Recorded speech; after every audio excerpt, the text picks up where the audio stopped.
Good evening, ladies and gentlemen, and welcome to the July 25th, 2024 Planning Board meeting. We're happy to have you here tonight. Ms. Washington, can we have a roll call, please? Certainly. Mr. Barhu, Mr. McLean. Here? Mr. Newman. Present. Mr. Robinson. Here. Mr. Servance. Present. Mr. Weatherholtz. Here. And Ms. Washington.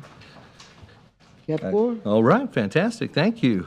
We'll move right on to item number 3, approval of the minutes of the June 27th, 2024 Planning Board meeting. Mr. Chair, I make a motion that the minutes be accepted. Thank you, sir. Do we have a second? Thank you. Any discussion? All in favor, please say aye. Aye. Opposed, same sign. Thank you very much. Passed unanimously.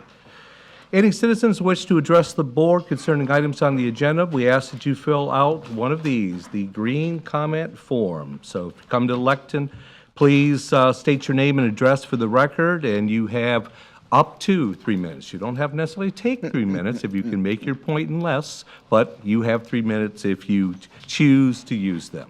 So moving forward, we'll move on to item 4A. Madam Secretary, please. Item 4A, the Overlook, Large-Scale Comprehensive Plan Amendment, DEV 2023-054, Legislative Hearing.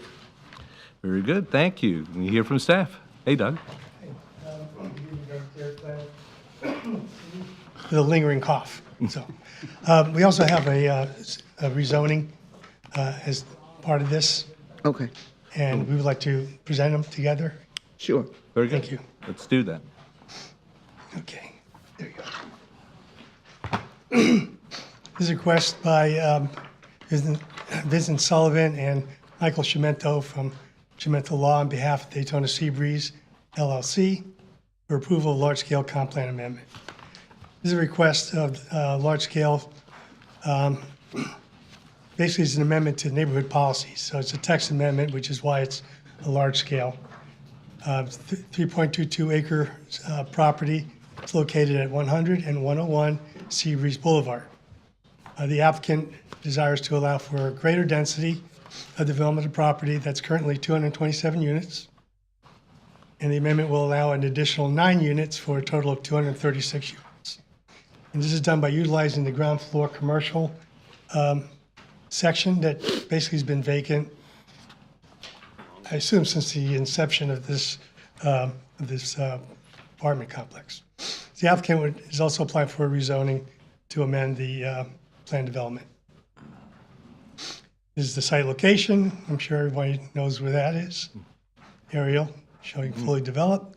And the proposed text amendment is issue I to 3.22 acre property located at 101 100 Seabreeze. Excuse me. I'm not contagious. Is suitable for several uses, including but not limited to multifamily development.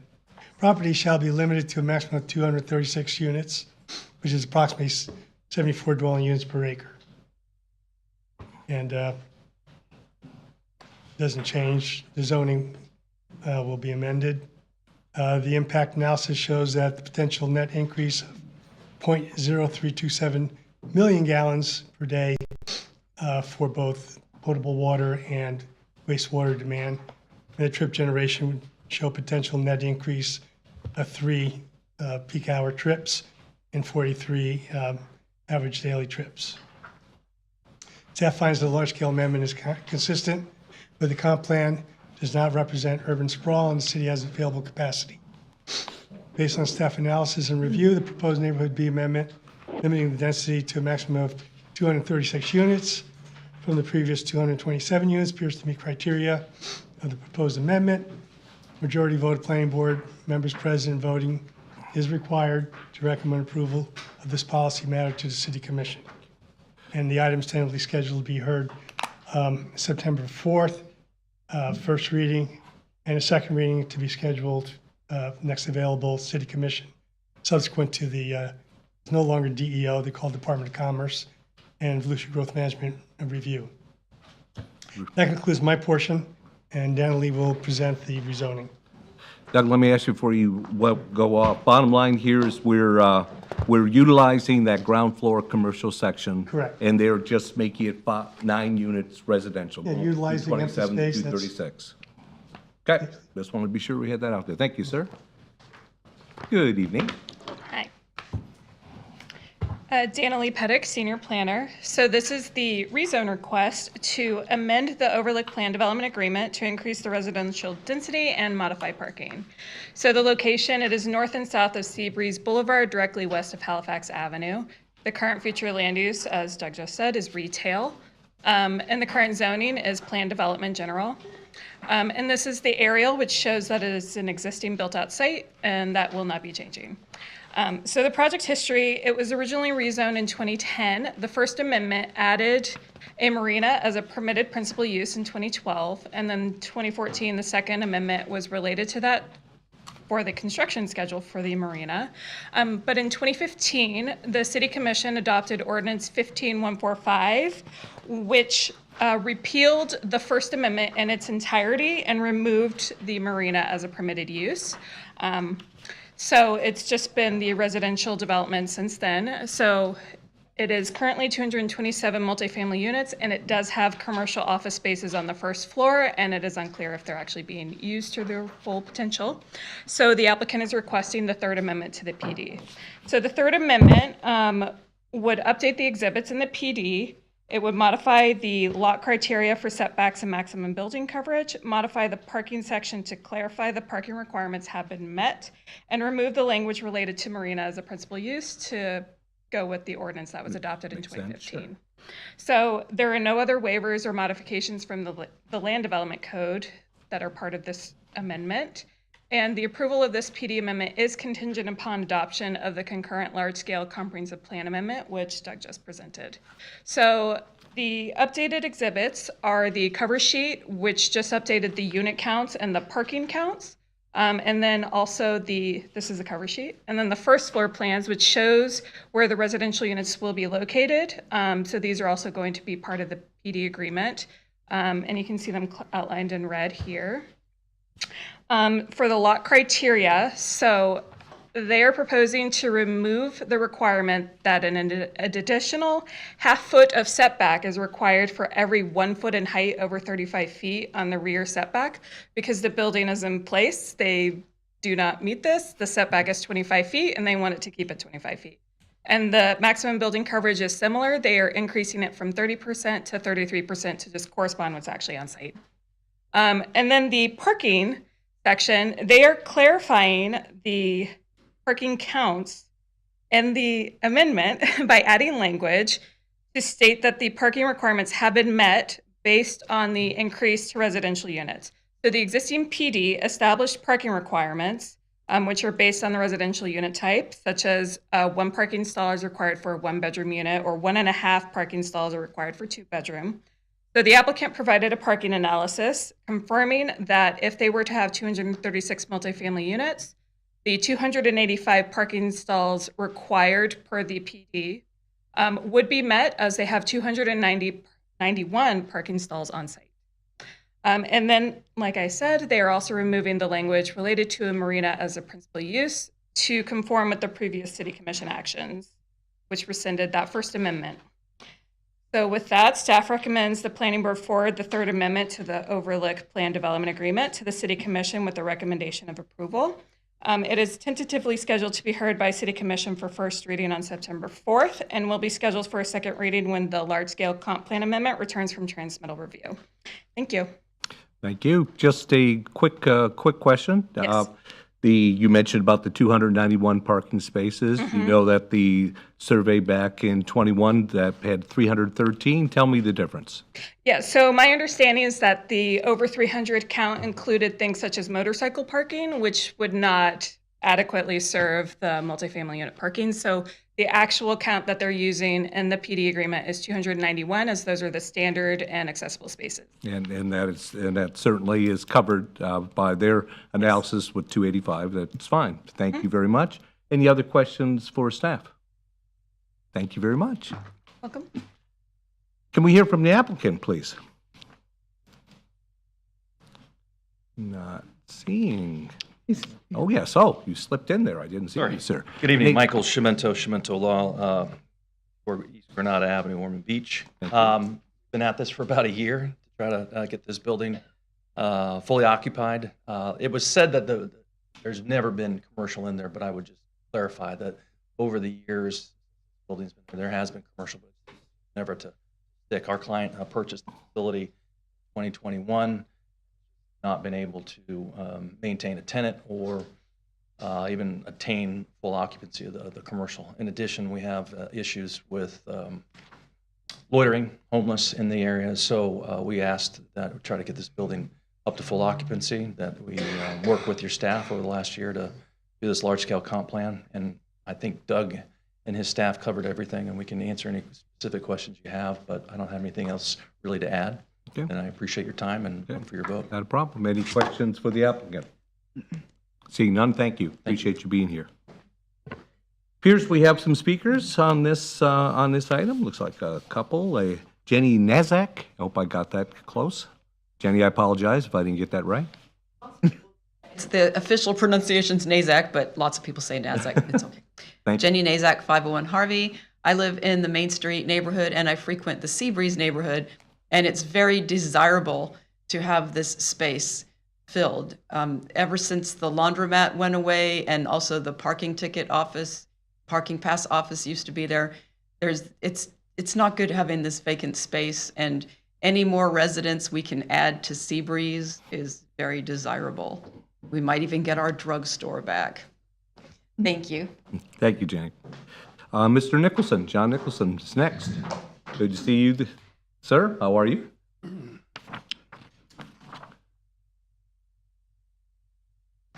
John Nicholson, 413 North Grandview Avenue. I'm glad Jenny clarified that. The lawyer clarified it. There's been like 9 businesses there. There was a map company, a restaurant, a laundromat, all kinds of things have been there. I do not object to turning it into all apartments. All right. Most places are either one or the other. We went through a phase where we wanted mixed use for everything. Like the Hilton was mixed use, and it never made, except for a restaurant, the bottom floor had always been empty. Likewise, there's no sense in this always being empty. So it makes sense to do this. But I do have a problem. The numbering of parking spaces kind of confused me. I'm guessing that they want 9 units down there. And I'm presuming at 1.5 that 9 is actually going to be 12, 13 additional needed. So if you add 12 or 13 to 185, you're not going to get 91. We already have a problem with their parking under the bridge. They're not allowed to park under the bridge all night. And yet they do it because they either are too lazy, which doesn't make sense to me, or they can't find a parking space under or outside of the buildings. So when I drive by in the morning, there's 15, 20 cars, and you see these people coming from the apartments, getting in their car and driving off to work. So I would ask you to look at that carefully, because this is a third apartment complex on the beach side. There's one 2 blocks north of there. The people, there's no spaces, so they park on the street next to the river. So it's very narrow to start with. Once you put cars on both sides, that 2-lane becomes a 1-lane, a very narrow 1-lane. So what you're creating here, again, is another problem for the neighborhood. So I would ask you to be very careful on how many parking spaces. John, just before you go, the analysis that we have includes all 236 units. It's up to 285. They have 291 on site. You and I know I'm big on parking. But I appreciate your comments, just so you You're know. saying it's 291 It's two, on site, not 285. that's correct.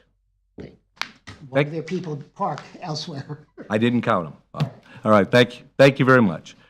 Okay, guys, we're talking about, we're doing this combined, but we need to do motions one at a time. So could I ask for a motion, please, for item 4A, please? Motion to approve agenda item 4A, large-scale comprehensive plan amendment DEV 2023-054, Overlook LSCPA. Thank you. Any discussion? All in favor, please say aye. Aye. Opposed, same sign.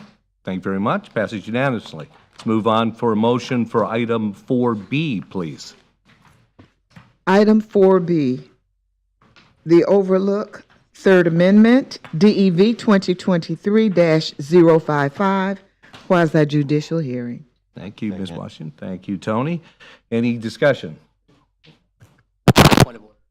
Yes. That was actually a motion. Wanted to announce the title of the item. A motion to approve. Good. One more time with feeling, Madam Secretary. I missed Okay. that. That's on me. 4B, right? Right. We heard them both. Just make a motion to it and then go ahead.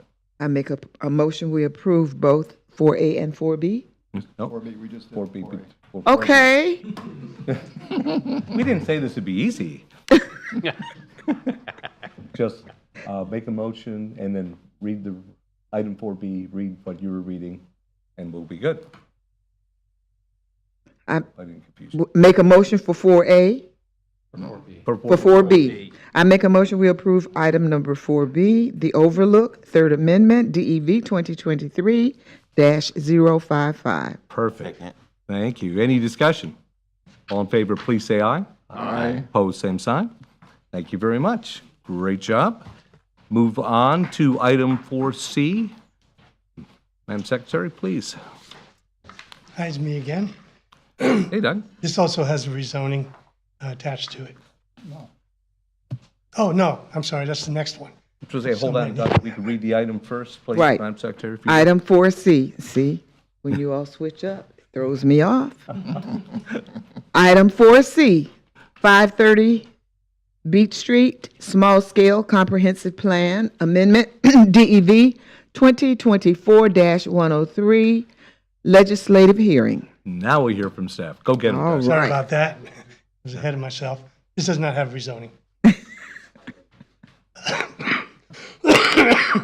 Excuse me. This is a request by Mark Karet, AICP, from Zev Cohen and Associates, on behalf of MHD Real Estate, for approval of a small-scale comp plan amendment. Request is for approval for 1.34 acre property. Property is located at 530 North Beach Street, on the northwest corner of North Beach Street and Arlington Avenue. The site location, and here's the developed site. Subject property, 1.34 acres, contains a vacant 40,000 square foot building built in 1956, which had an addition built in 1974. The applicant requests to amend future land use map designation for the property in order to have the current use in compliance with the future land use. The proposed amendment is to change from current level 2 residential to retail. This is an appropriate future land use along North Beach Street and is compatible with the current M1 zoning. That would be the proposed and the current and proposed future land use. And as you can see, it's M1. Potable water and wastewater demand would be a potential net decrease of 5,705 gallons per day. And trip generation, a potential net increase of 30 potential peak hour trips and 93 average daily trips. Staff finds that the small-scale amendment is consistent with the comprehensive plan, doesn't represent urban sprawl, and the city has the available capacity to serve the demand. Based on analysis and review, the proposed future land use map amendment from level 2 to retail appears to meet criteria for the proposed amendment. Majority vote planning board members present and voting is required. Recommend approval to the city commission. The item is tentatively scheduled to be heard September 4th. First hearing and second hearing, public hearing for approval on September 18th. And that concludes the presentation. Thank you, Doug. Any questions for staff? Seeing none, could we hear from the applicant, please? Thank you, Doug. Okay. Good evening. My name is Mark Karet. I'm with Zev Cohen and Associates. 300 Interchange Boulevard, Ormond Beach. You've heard from staff. I don't really have anything to add to their analysis. My client wants to get this vacant building that has been vacant for 15 years back into an active use, and this is necessary to facilitate that. So, I like the sound of that, Yeah. Mark, so, I have one comment. Please. Question, comment. Please. You realize this is in the North Ridgewood Overlay District. Are you familiar with that? the North Ridgewood Overlay District? Yes. It's in our land development code. There are certain uses that are prohibited. So I want to be sure that you review that and don't try to put in any uses that are prohibited by that. Basically, we have existing zoning, so we'll go by what is allowed under the land development code. Well, the Ridgewood Overlay District has unapproved uses, and that overrides anything that is Right. within that. So make sure that you know what those They are, have to follow that. is all I'm saying. Yeah, they have to follow the land development code and the North Ridgewood overlay. Any restrictions that are in there, they would also have to follow that. Yes, I Yeah. just want to make sure they know that. Yeah. It gets passed by a lot, and there are a lot of uses that have come into that neighborhood that shouldn't be there. Yeah, I agree. The communal living facilities shouldn't be there, but they are. Like So I would just want to pawn make sure shops, that we don't yeah. do that, because I don't want another fight. So we'll make sure we have that discussion so we don't miss that before we begin making any adjustments or changes. Does that sound fair, Mark? We'll follow whatever the land code says we have to do. Works for me. All right, any other questions for Mark, please? How are you? Thank you very much. Appreciate you being here. Good seeing you. Okay, all right. Ladies and gentlemen, looking for a motion for agenda item 4C, please. I approve agenda item 4C, small-scale comprehensive plan amendment, DEV to 2024-103. Thank you, Mr. Robinson. Appreciate Aye. that. Second? Second. Thank you, Tony. You're doing a lot of seconds tonight. Any discussion? All in favor, please say aye. Aye. Opposed, same sign. Thank you very much. Passes unanimously. Let's move on to item 4D. Madam Item- Secretary? Item 4D, Kingston Small Scale Comprehensive Plan Amendment, DEV 2024-169, legislative hearing. I took a terrace plan with the city. This also has a rezoning. I know that for sure. We're going to do a little combo here too, aren't we, Doug? Okay, Please, thank you. fantastic.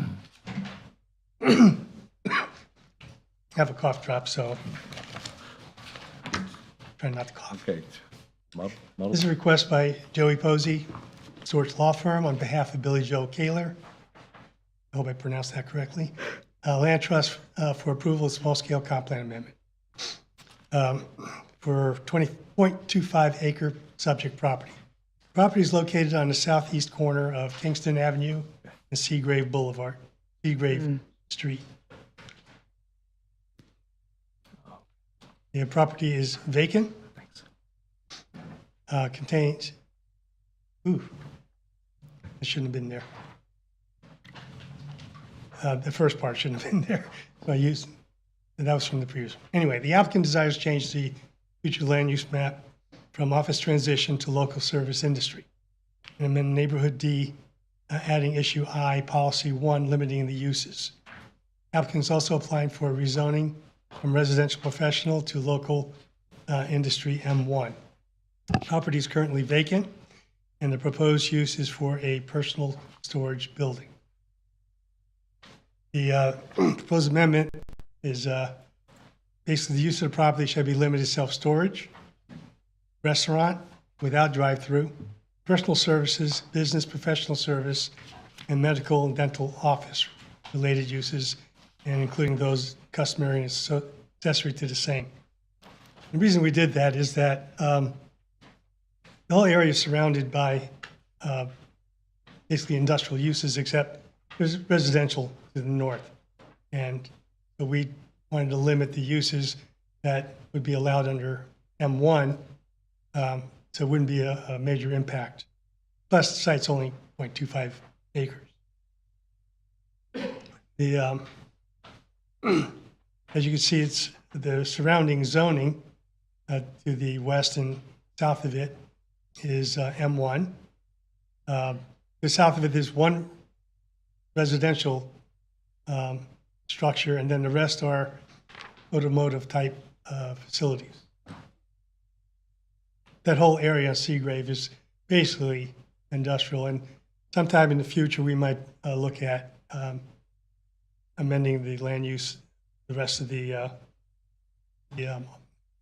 RP, the land use to, or I'm sorry, the zoning, and maybe make that whole quadrant there local service industry.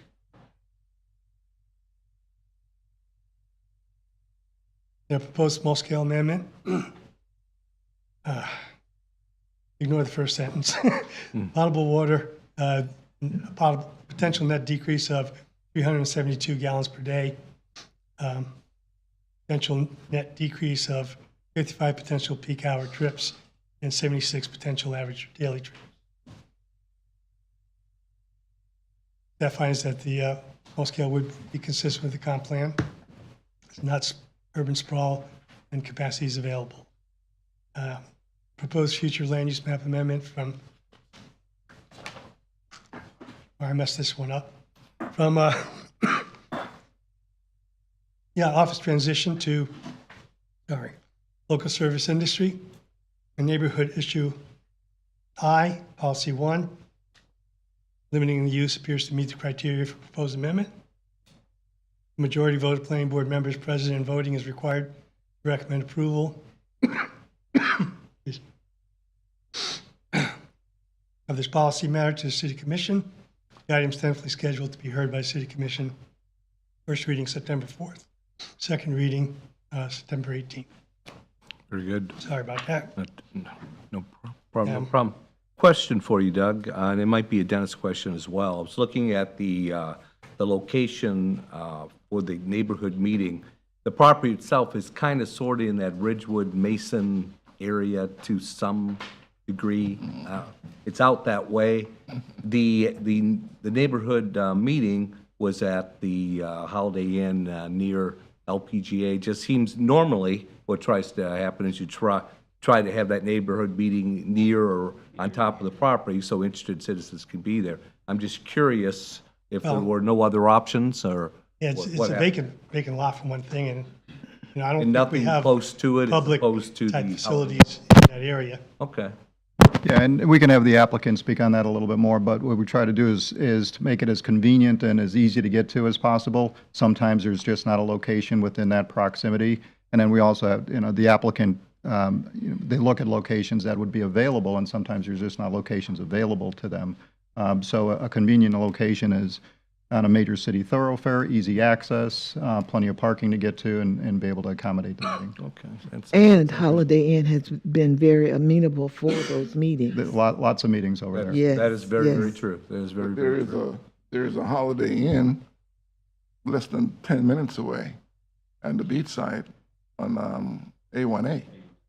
Yeah, sometimes on the That would've beach been side, it's more- difficult to book meeting space because it's a space little bit and of a different parking. type of a hotel where the corporate hotels have the meeting space available for them. We just want to be sure that when we can, that we make these locations as convenient as we can to the residents that potentially could be affected. And I'm Yeah. At least it's in the city limits.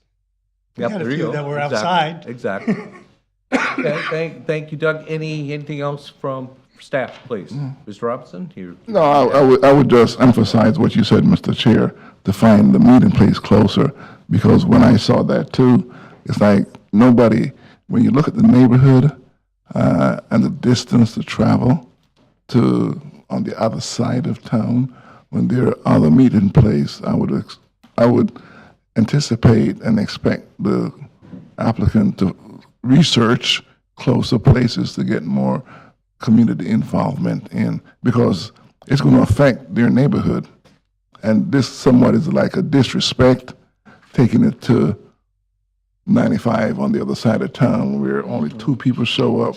And that ought to be a hint to the applicant that this was not an appropriate place and another respect in the neighborhood. Although this part does need, remodeling and so forth, but this to me was not acceptable. We can have the applicant speak on that, but I think you have another item, Doug, that Yeah, you're going to do the rezoning is as well. attached Yep, to let's it. do that, please. Again, a request by Joey Posey, Storage Law, is to rezone from a resident professional to M1. We'll go through all that. This be rezoning one parcel from residential professional to M1. Lot has a total acreage of 0.25. It is on the southeast corner of Kingston and Seagrave. The applicant is seeking to rezone property M1 to allow for personal self-storage. Small-scale amendment includes neighborhood policy that limits use typically permitted in M1, as I stated earlier, and is also compatible with the surrounding area. I'm just going to reiterate what I said before. So, current zoning does not permit self-storage, Right. but the M1 does. As you can see, that surrounding zoning is predominantly M1. The site-specific zoning consistent with and furthers the goals, objectives of the comp plan. Not in conflict with the goals, objectives, policies, and the zoning is compatible with the proposed future land use. It is adjacent to parcels that contain proposed zoning designation. Not in conflict with any portion of the code. It is this request is not in conflict with any portion of land development code. City's TRT has reviewed the rezoning request and found it to be consistent. Addresses demonstrated community need. The TRT has reviewed the rezoning and found it to meet this criterion. Compatible with the existing proposed uses. Is consistent with the existing uses surrounding areas. Residential neighborhood, single family is located to the east and to the north of the parcel. Would result in a logical and orderly development pattern. Yes, the proposed amendment would be consistent with the pattern development area. TRT has reviewed the rezoning amendment, found to be acceptable. Any development would be required to meet all land development code standards. And does not adversely affect the property values. Staff does not have any indication proposed development would have an adverse effect on the property values in the area. Would it result in development that is adequately served by public facilities? We have the capability, the capacity to serve this site, and would not result in significant adverse impacts on the natural environment. Well, this is a highly developed industrial area, so I'm not sure any environment left to impact. The staff doesn't anticipate any adverse environmental impacts with this request. Staff finds the request is rezone meets criteria sections 3.4D3, 4.8B of the LDC. Staff recommends the planning board forward rezone the 0.25 acres from residential professional to local industry to the city commission with a recommendation of approval. Majority vote of planning board members present is required for a recommendation of approval to the city commission. Item is tentatively scheduled to be heard by City Commission, first reading September 4th and second reading on September 18th. That concludes both. Very good, thank you, sir. The Chair. comp plan and the rezoning to M1 is going to create the proposed use to be able for the applicant to use this as a personal storage building. But there's also uses beyond that that the applicant could potentially use. Right, Is that and correct? that's why we limited those uses, to something that would be more compatible with, at least the residential portion. With the surrounding And area. we didn't want to totally limit the use just to self-storage. Very good, thank you, sir. Any other questions for staff? Mr. Robinson? Yes, Mr. Chair. You mentioned that the self-storage unit is compatible to the neighborhood because of the other businesses around there. How many self-storage facilities are in this neighborhood? I don't know for that. It's more than it's just the self-storage consistent with another self-storage. Self-storage is considered an industrial use, and there's other industrial uses that are Industrial uses. adjacent to and in the area. So That's the key. that's why it would be compatible with the use. Even if they didn't go with the self-storage use, they're entitled to go with a few other uses, which also would be compatible with the surrounding uses. The site also has to be developed. It's going to be a straight zoning, so they do have to meet all code requirements when they do develop it, which means any compatibility requirements to the surrounding property based on what those uses are, they'd have to comply with. And that's landscaping, screening, fences, walls, access, parking, all of that would still have to be done for the property per the land development code.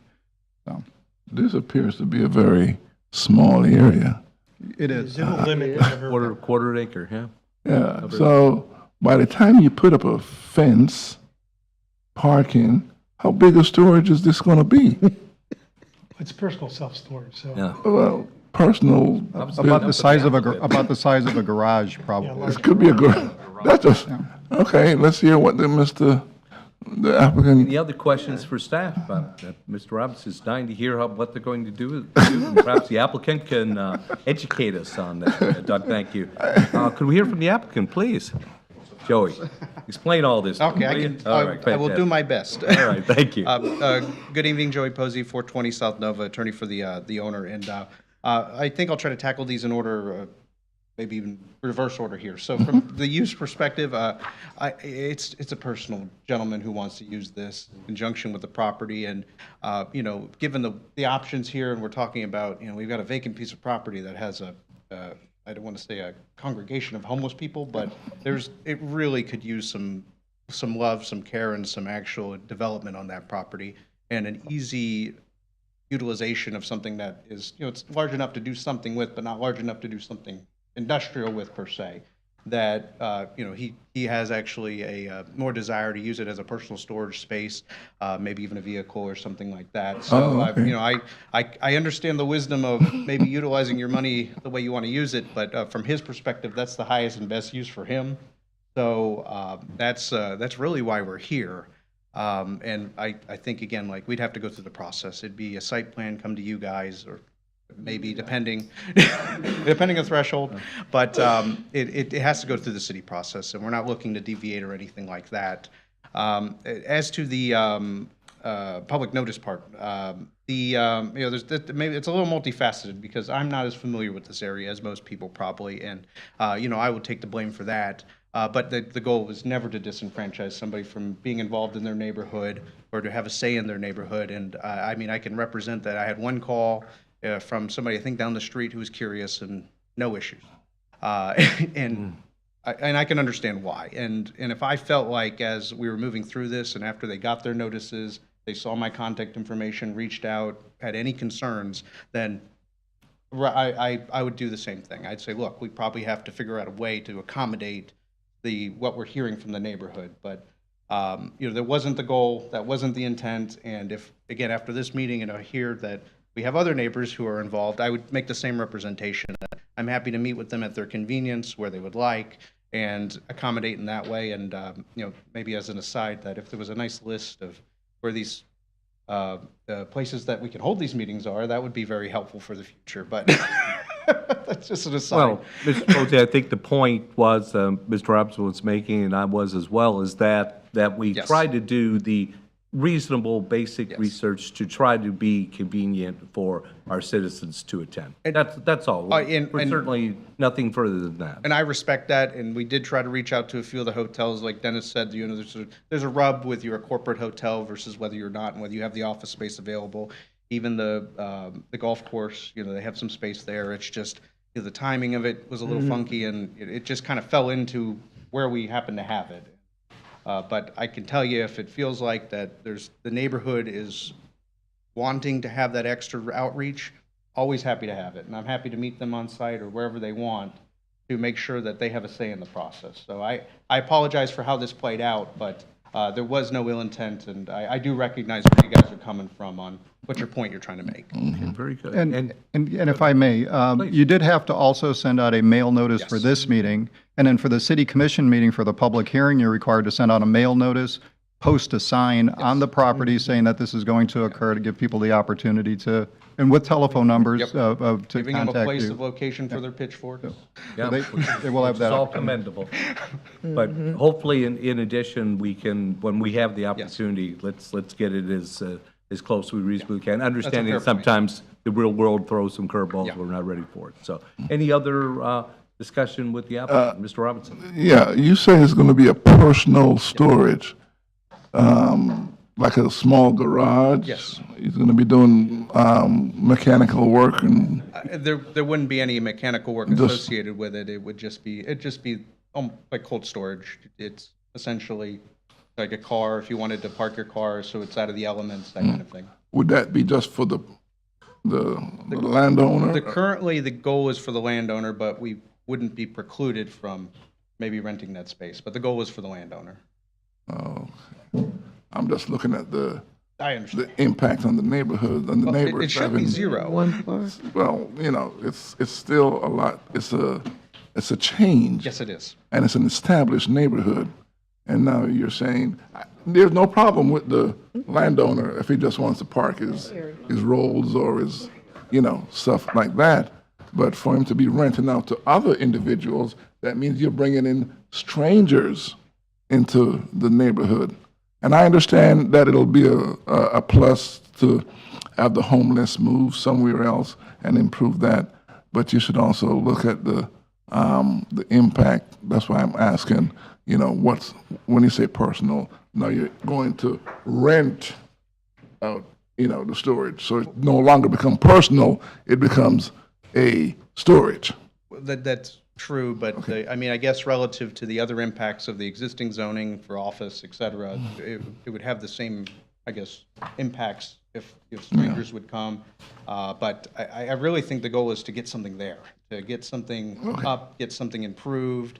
And in terms of minimum impacts, 1 to 2 bays at most, if that's really what this turns into, is probably a good use of the property from a commercial tax base perspective, from keeping minimum impacts for traffic, strangers in the neighborhood, et cetera, and as an alternative for at least being on the city's tax roll as an improved piece of property. And but it's not perfect. I recognize that, and that's why this is more of the transition into it with the comp plan provision. Yeah, I would hope that he would maybe have a professional office, medical office somewhere, something more that's going to be That much space.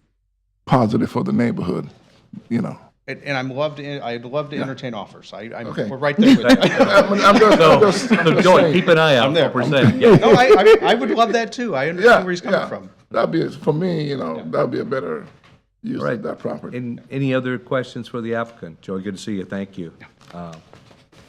Jenny, looks like you wanted to speak on this item? Actually, my concern was addressed by the presentation. Oh, look at that. How about that? All right, very good. We'll move smartly on then. All right, we're looking, 2 motions, thank you. We need motions on, first starting with agenda item 4D, please. Could I have a motion, please? Motion to approve agenda item 4D, Kingston Small Scale Comprehensive Plan Amendment, DEV 2024-169 legislative hearing. Second. Thank you. Any discussion? All in favor, please say aye. Aye. Aye. Opposed, same sign. Thank you very much. Passed unanimously. Need a motion for agenda item 4E, please. Motion to approve agenda item E, Kingston Plan Development General Rezoning DEV 2024-167 quasi judicial hearing. Do I have a second? Thank you, Mr. Robinson. Any discussion? All in favor, please say aye. Aye. Opposed, same sign. Thank you very much. Go home, Doug. Get well, Doug. Did he get promoted? All right, moving on, ladies and gentlemen, to item 4F. Madam Secretary, if you would. Sure. Item 4F, Midtown Plaza, Plan Development Redevelopment, Rezoning DEV 2022-164, quasi judicial hearing. Thank you very much. Hear from staff. Hi. Good evening, Dana Lee Pettick, Senior Planner again. This is a request by Robert Merrill, Cobb Cole, on behalf of the property owner to rezone approximately 0.27 acres from redevelopment Midtown Neighborhood Center Mixed Use, RDM2, to Plan Development Redevelopment, PDRD, to allow additional commercial uses and associated site improvements on the property. So the property is located at the northwest corner of Dr. Mary McLeod Bethune Boulevard and Walnut Street. The future land use on the property is commercial transitional, and the current zoning is RDM2, and the proposed rezoning is PDRD. And this is the, oh goodness, I'll wait for the arrow to load. Okay, so this is the aerial view, which shows the completely built-out current conditions of Midtown Plaza. So the property is currently developed with the Midtown Cafe, which opened in 2022, and the applicant is requesting the rezone to Plan Development Redevelopment to allow additional commercial uses on the property. The full list of the proposed uses is in the staff report. It's quite extensive. And the rezone request includes waivers for parking, landscaping, signage, use standards, and special events to accommodate the existing conditions of the developed site and the proposed uses. And finally, this rezone request is subject to review by the Midtown Redevelopment Board. So this is the PD plans showing the existing structures on the south and the proposed outdoor event area to the north. And the amendment, like I said, includes waiver requests to modify the Land Development Code requirements to accommodate the existing developed conditions of the site. First, the applicant is requesting the parking requirements be waived for residential uses above ground floor retail, utilize public parking spaces located in the vicinity of the site through a parking agreement in lieu of providing the off-street parking spaces on site. So as I showed in the aerial, it is completely built out. There's really no room to accommodate much of anything else in the way of parking on this particular site. The next waiver request is for landscaping. The applicant is requesting a waiver from the perimeter and building landscape requirements and from the tree preservation requirements. As the site is existing, it's fully developed, and they would not have the ability to fully meet these requirements. The next waiver request is for signage. So the applicant is requesting a waiver to allow signage to be placed on either parcel within the plan development boundary, but still serve the full PD. So if the uses were in the building and they wanted to put the site where the outdoor event space, they want to be allowed to do that. The waiver request for use standards is related to the size and timing requirements, which limit live entertainment uses associated with a restaurant use. The applicant proposes standards for live entertainment uses within the PD agreement instead. And the last waiver request is related to special events. They're requesting a waiver from the maximum duration of 14 total days special events may occur. So that can be waived, so the site can be activated year-round. And as these special events would be permitted outright in the plan development, that these special events be exempt from permit review. So the rezone request was presented at the July 9th Midtown Redevelopment Board meeting, where they recommended approval 6-0. And staff supports the Midtown Redevelopment Board's recommendation of approval. So staff recommends the planning board forward the rezone of 0.27 acres from redevelopment Midtown Neighborhood Center mixed use to plan development redevelopment to the City Commission with a recommendation of approval. And this item is tentatively scheduled to be heard for first reading at City Commission on September 4th and for second reading on September 18th. Thank you. Thank you. Great job. Just curious, I was looking at the extensive use list that you mentioned, and one item I'm not all that familiar with, and perhaps you are, perhaps Dennis is, ghost kitchen. What the heck is a ghost kitchen? Yeah, I don't. Yeah, so Well, we can have the applicant explain it more, but a ghost kitchen is a facility that operates a kitchen that invites other people to come in there to also participate. Or, excuse me, that's a commercial kitchen. Yeah. A ghost kitchen, well, I'll let the applicant talk about what a ghost kitchen is. How's that? I don't feel Let me do bad that. Yeah. now. That I don't know. Okay, any other questions for staff? Compatibility. what's that? I'm Would interested you in speak your- into the mic, please? I'm concerned about the compatibility next to Bethune-Cookman University when you says the other institutional uses. And you mentioned the craft distillery, microbrewery, and hookah lounge. And I'm just looking at all those. Oh, in the list of uses. Yes, it's on page 207, 206 and 207. I know that the Midtown Board approved the thing, but I was just concerned about, you know, the type of business that could move in next to BCU, and all those kids having access to microbrewery, distillery, and the religious implication of the Certain age. huh? They have to be a certain age. Yeah, but it's kind of like, you know, it's like having a cannabis store right next to a church.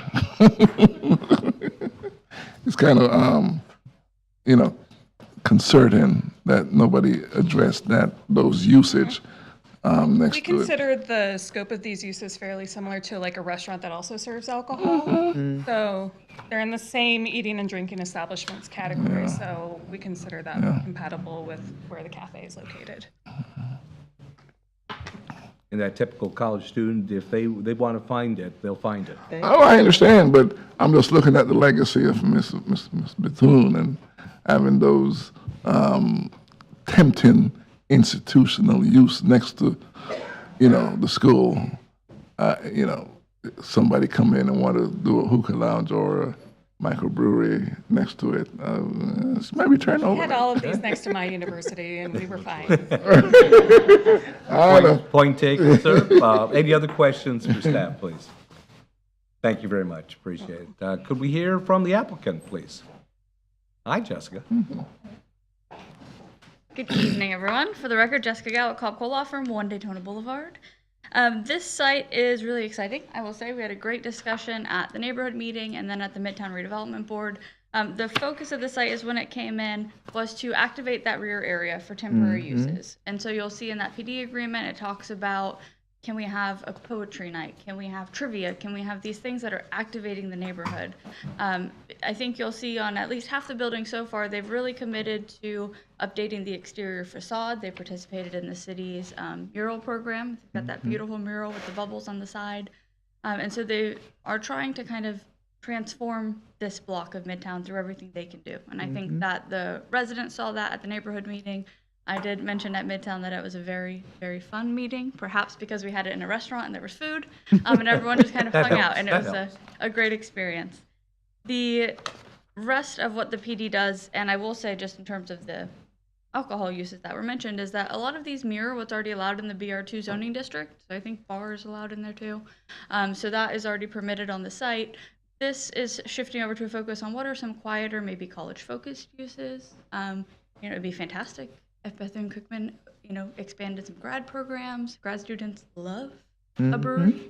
It is a nice quiet use. And so kind of expanding those entertainment uses, because we do hear that we are lacking entertainment venues for our college students, especially in close proximity where they could walk to that use. Ghost kitchens, I will touch on, because that's something we're defining in this PD agreement. And I give the example at Midtown, which I think is a really good example, is we've already had them in Daytona Beach. We just maybe didn't call them that at the time. So if you guys remember my husband says the best 6 months of the world, where Dahlia's Mexican Grill in 1 Daytona also had a hamburger menu, where they were testing the food that then transitioned over to Burger 10 and Chicken 2. So they were testing that menu, they got a solid base, and then they transitioned to a full location. So that's the premise. It's either food incubators, maybe somebody doesn't have the funding to open a food truck, but we have a student who's interested in culinary arts, wants to test a concept before they launch a hard location. It has multiple cooking spaces and space inside so that they can serve food in there, test that idea, and just kind of get that moving forward. So it's very similar to a commercial kitchen. But ghost kitchen sounds more fun. Yeah, it's a great concept. Yeah. Yeah. Yeah. Sure. I say Dennis had it right, 100%. And then the waivers really do kind of deal with this site being what it is in terms of being built out, kind of activating that rear space, putting in some planter boxes and things to create that feeling of green in the front and the aesthetic appeal, but allowing them to continue with the site as it is today. And with that, here for any questions. Thank you. Any I have other questions, please? Bernard. The concept I can definitely understand. With the kitchen, is there any requirements? I'm assuming they're going to have a gas stove. Yeah, it has to meet all Florida building code requirements for a commercial kitchen. And, would that require any kind of permitting from the health department or anything? Building. And so they would meet all of those requirements, whatever it's. Yep. That's it. That's all I have. Mr. Chair, I think a few months ago, last year, we approved the Indigo with the ghost kitchens, commercials. So I think this would be great in that area if you could, if that's an idea too, because then the students would have additional choices for food. That's it. They got to eat, don't they? They've got to eat. Close. No, I think the And so would the concept, neighborhood. now Jessica explained it, it's, I think it's tremendous. So, one of many good uses and expand the choices for our college students, I think is very commendable. So, any other questions? May I commend Ms. Jessica on having your neighborhood meeting in the neighborhood?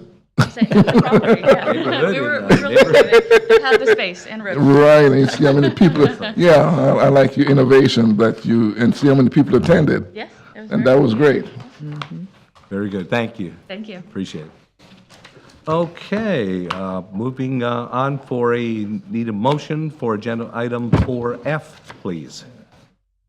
I make a motion, we approve item number 4F, Midtown Plaza Plan Development, Redevelopment, and Rezoning, DEV 2024-164, quasi-judicial hearing. Very well done. Second, thank you. Any other discussion? All in favor, please say aye. Aye. Opposed, same sign. Thank you very much. Passes unanimously. Moving on to item 4G. Madam Secretary, please. Item 4G,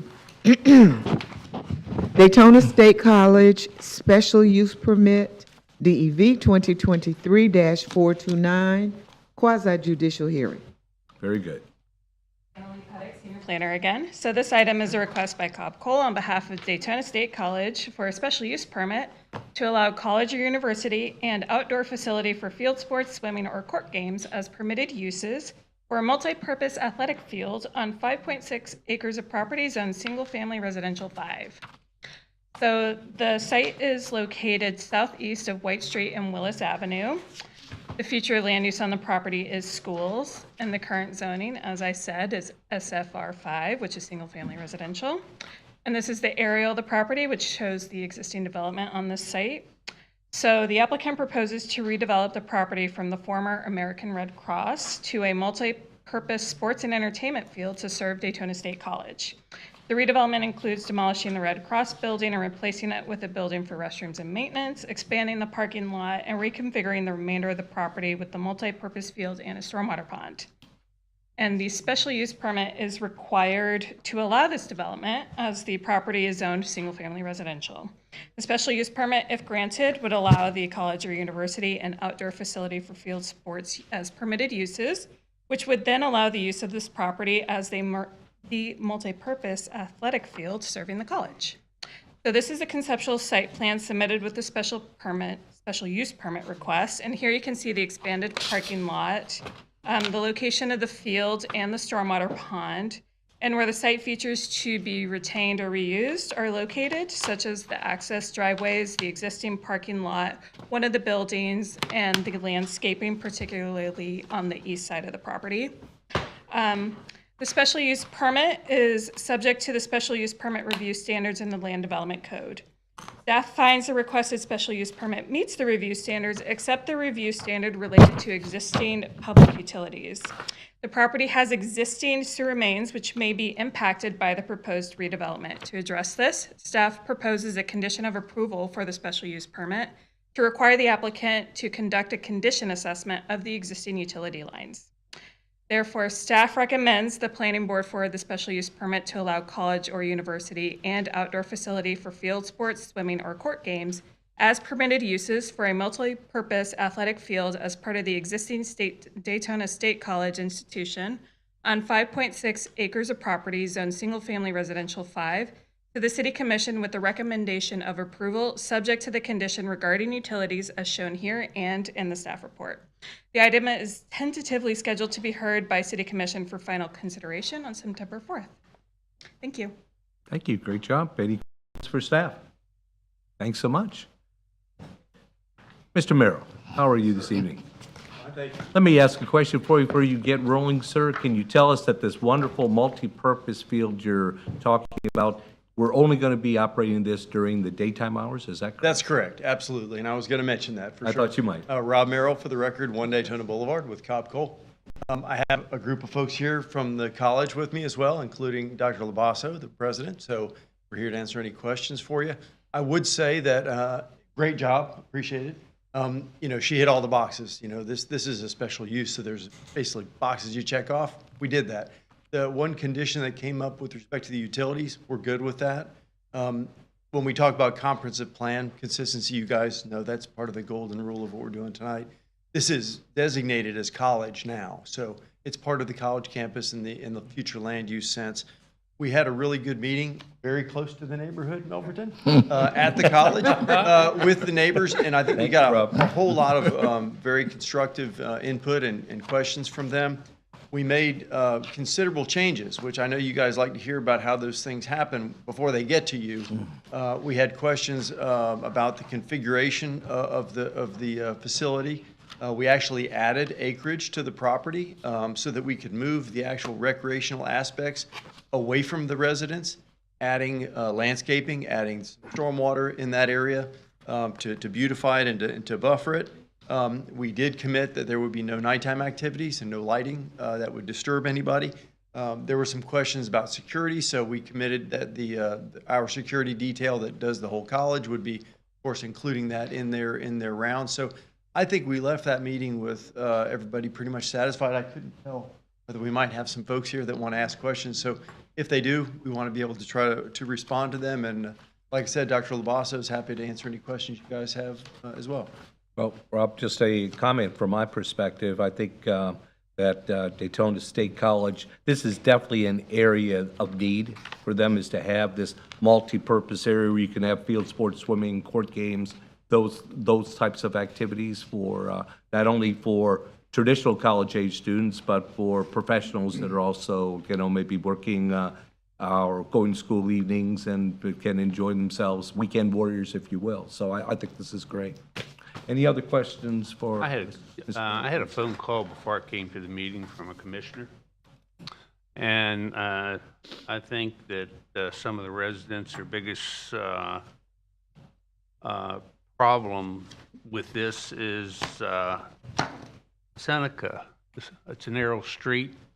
I see you shaking your head. They were concerned about, you know, the access to the parking. You know, I explained to them that it's on White Street, larger street, you know, commercial. And that was one of the biggest requirement or worries that they had. They were worried about lighting, the additional traffic. I told them that I looked at the plans. I didn't see it, but I would just bring that up. I know there's a lady in the room here that would like to speak on it, and so I like to hear her thoughts. But Sure. I think the idea is great. Well, I appreciate that. And you know, I've known Seneca. I've known people who've lived on Seneca, and it is kind of a cut through. People tend to speed there. So we did, like I said, shifted the building around. We added some acres so that we could access it on the other side. And hopefully that satisfied everybody. And again, I'm happy to answer any questions about that. There actually was a previous plan that was, I don't know if it was in your packet or not, but that's what we had originally submitted. And this is completely different. So hopefully they had a chance to see that as well. Mr. Rob, question. In terms of protecting the neighborhood, the parking on this field, you know, to park on the State College, you need a permit. Would you also need a permit to park here, or any can, you know, like if they're having an intramural game on a Saturday or so, or during the day, and if I want to go see the game, am I going to need a permit, or can I go see this way? I don't go park in the neighborhood. You know, what I'd like to see is what are the rules for that's going to be in place to protect the neighborhood parking, so folks don't park in the neighborhood or in the street. You know, maybe a one-way in and out, so as to prevent the people from disturbing the neighborhood. And you know, lights out at 7 o'clock or 5 o'clock, and no permitted use before that. Will all that be established?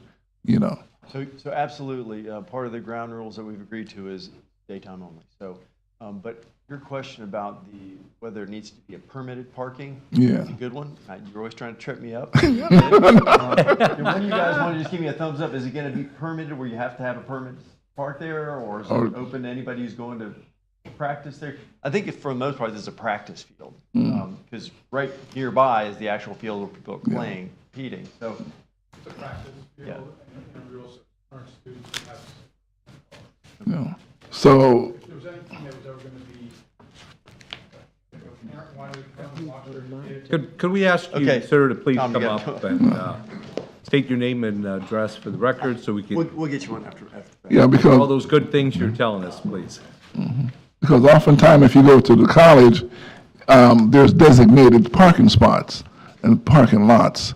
And if I go to this intramural field and I don't have my sticker, then I'm going to find parking close by and in the neighborhood.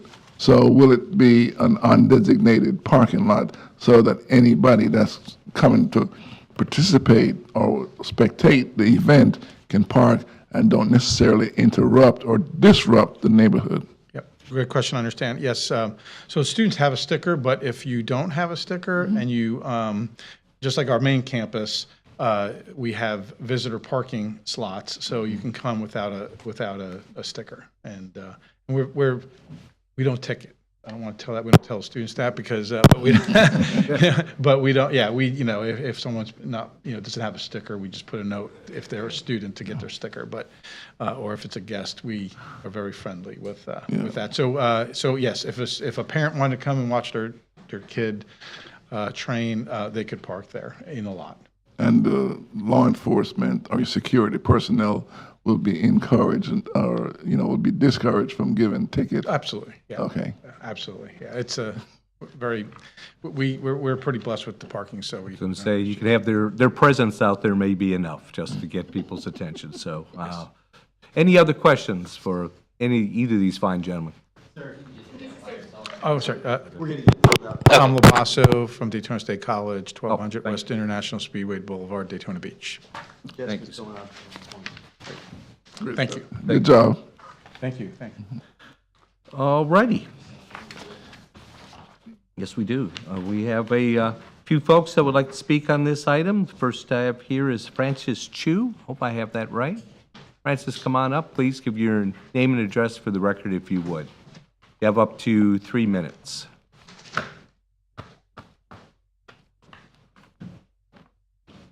My name is Francis Chu, 351 North Seneca Street, and I'll be directly looking at it from my home.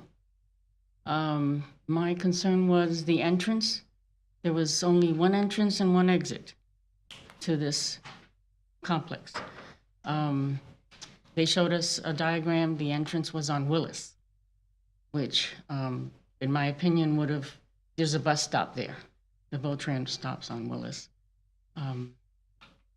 The flooding, when that property was getting rain, it flooded and almost went up to my driveway or up to the house. Seneca is the only street between Mary McLeod and Dunn that does not have the bumper stopper things. So the traffic is really heavy there. Whoever doesn't want to come down Dunn up to Nova cuts through Seneca to Mary McLeod, or now they cut through to International because somehow when they repaved Seneca between Mary McLeod and International, they took the bumpers things off. I don't know if they're going to replace them, but now the traffic goes through there. And as far as the parking, I don't see, I don't know about that, but I know that the water was coming to the house. So they said they were going to have a fence there all around the complex. I want to see if it's going to be approved. I would like to see the entrance on White Street, where they can come in and out through that end. That's all I have to say. Great, thank you. If I may, the plan that we have, and it's on page 242 of the staff report that was provided, shows that there is no access on Seneca Street or Willis Street. It's showing the access to the parking on White Street and a separate access point on Warnock. It does show a fence that would be installed in addition to stormwater being included in the development, which currently isn't existing. Okay, good to know, thank you. Up either, we have here Tanya and Albert Williams, please. Hi there. Hi. I'm Albert Williams. I live on Seneca, Yes, sir. and I've been there since 2005. And I want to get this off my chest first. We have a racetrack down Seneca. People come through there, they race, well, can't say race, but they run fast, both ways, up and down Seneca. I've told the chief of police, I've told the mayor, I've told the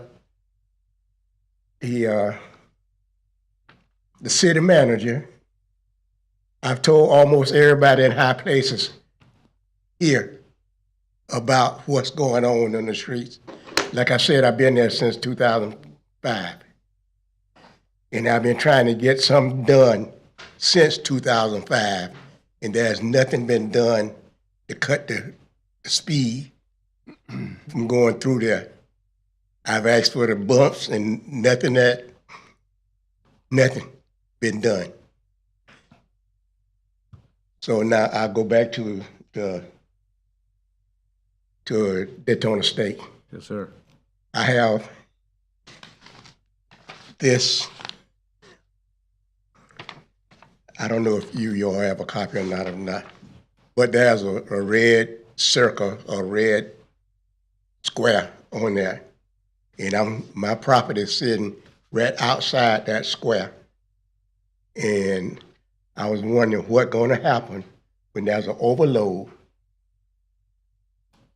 First of all, I want to know what's going to be put on the thing. They say sports complex, but they didn't tell me what kind of sport or what's going to be put on that property. So I would like to know what's going to be put on there. What kind of activity is going to be used for that property? Where's the people? And finish up, we're going to ask the applicant to respond to inquiries, please. Well, this is what, like I said, I have my communication, what they sent me. On mine, they got a little red square there. And like I said, my property is sitting right outside the square. Yep. Yes. Yep, I'm with you. Yeah. So I'm just wondering what's going to happen when there's too much going on over there at the complex. And I have a beautiful yard. And I don't want anybody on my yard tearing it up. So that's what I want to know. What's going on happen? Seems like a reasonable request. Thank you. Your 3 minutes are up, but thank you for your comments, sir. Appreciate it very much. You want to add? Mr. Chair, may I say something to the? Please, briefly, if you would, Mr. Robinson. Your speeding issue can be, there's regulations in terms of the speeding issue, and I think you need about 10% of the affected residents on the road to request the city to put a speed bump. Maybe Mr. Maryland, the college. Talk to my commissioner about that too? No, the city traffic department or somebody, public works or somebody can put a speed bump. But it has to be a certain number of residents, a percentage of residents on the road that you're requesting the speed bumps for. And maybe the college, if you chat with these gentlemen right here, they might be able to get some influence to the city to put speed bumps on your street, and that will discourage the speeding and the major traffic down your road. A little Like I said, easier sir. way. Like I said, sir, I've been trying to get something done since 2005, Mhm. and there's nothing been done yet. No, because there's a process. So what you got to do, you got to get with your neighbors. Huh?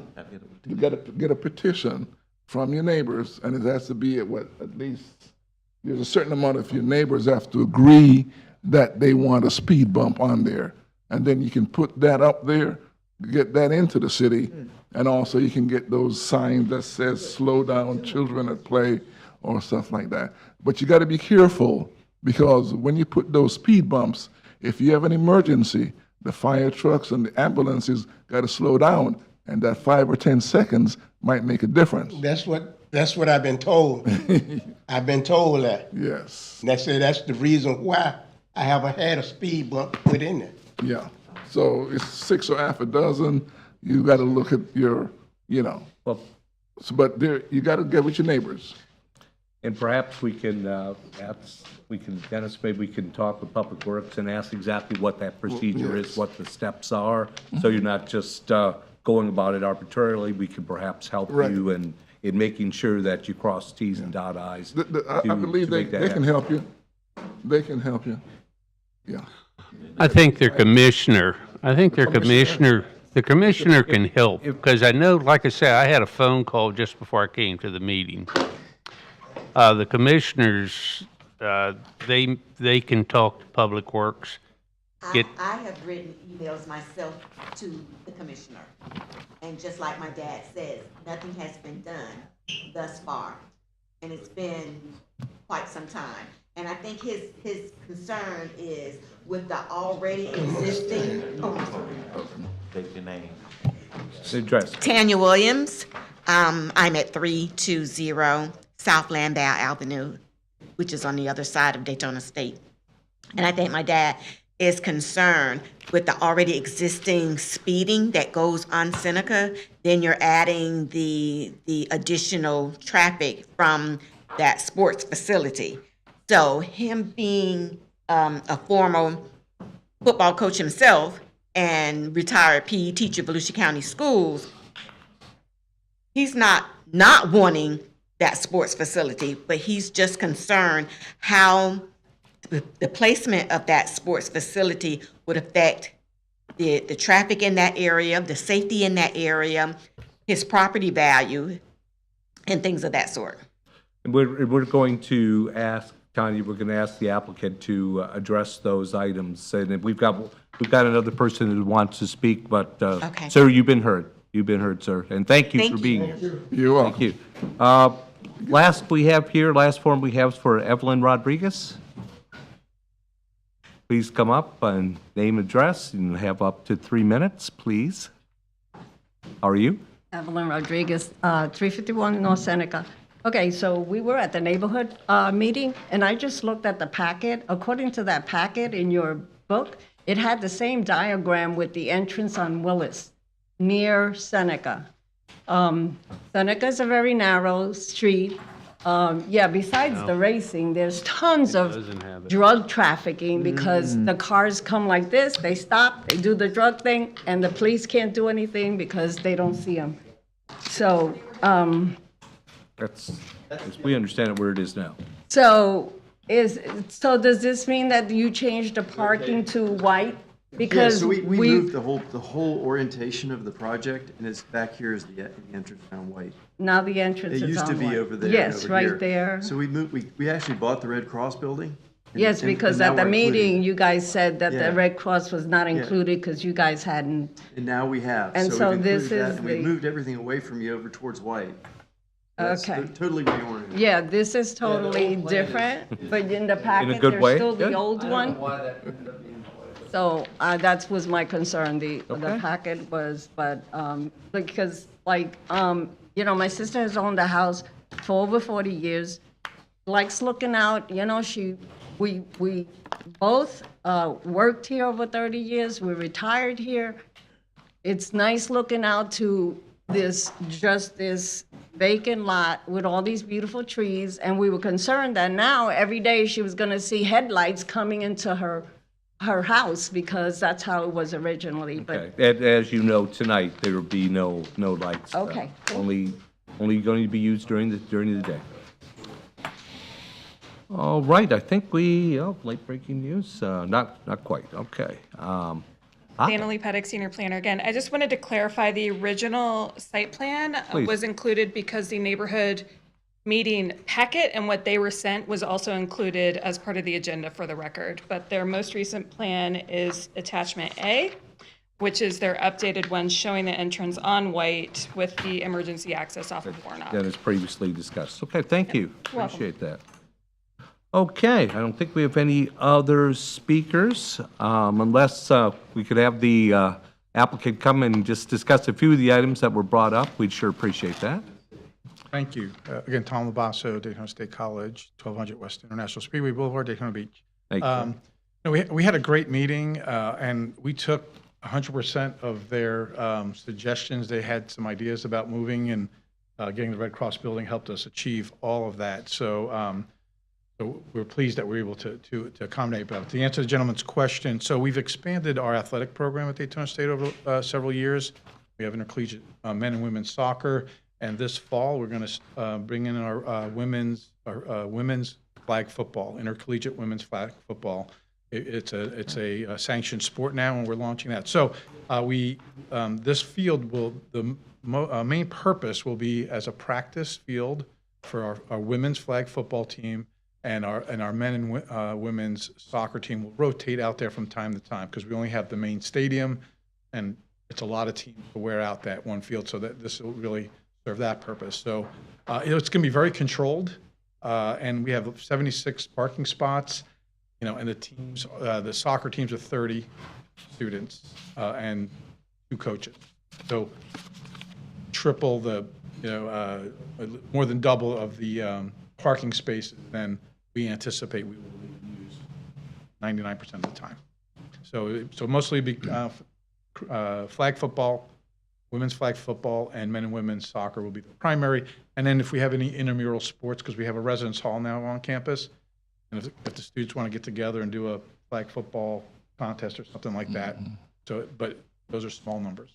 Okay. I think your parking is adequate.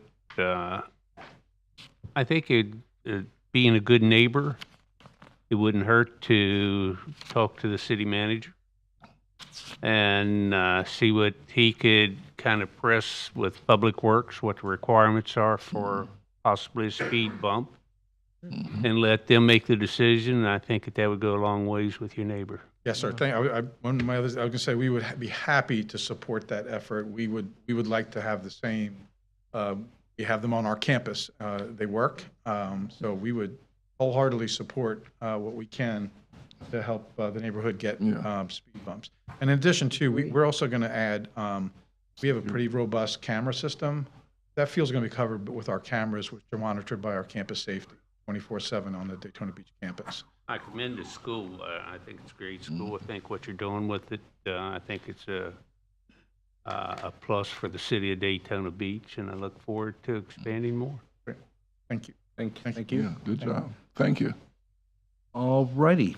I believe we've have everyone that we've that wanted to speak on this item, so I'd ask for a motion for item 4G, please. My motion to approve item 4G, Daytona State College Special Use Permit, DEV 2023-429, quasi judicial hearing.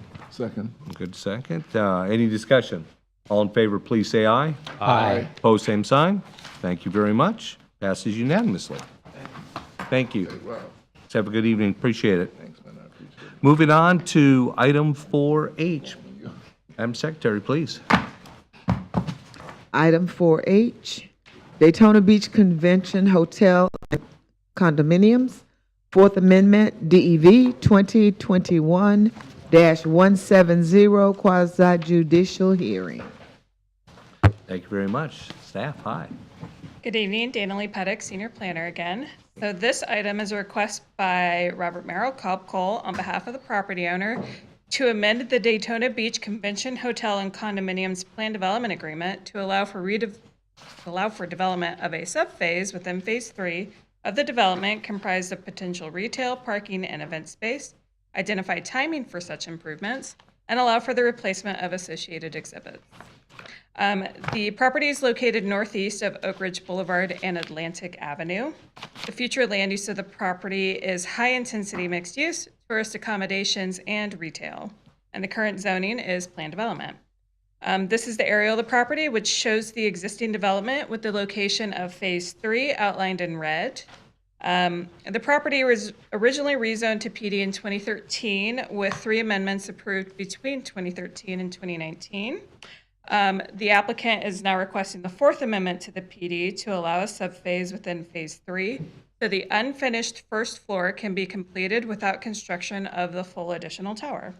No waivers or modifications from the Land Development Code are requested as part of this amendment, and this amendment is subject to review by the Beachside Redevelopment Board. So the 4th amendment includes changes which are to add language to allow either residential condos or hotel uses for the remaining tower to be constructed, and to revise Phase 3 to create 2 separate phases, Phase 3 and a future development phase. So Phase 3 will include the street-level retail uses, parking, and an amenity deck, which would complete the unfinished first floor. The future development phase may include the northern tower to house the condos or the retail uses, which they are also proposing to allow them to do, either one. So this is the phasing plan, which shows the details of Phase 3.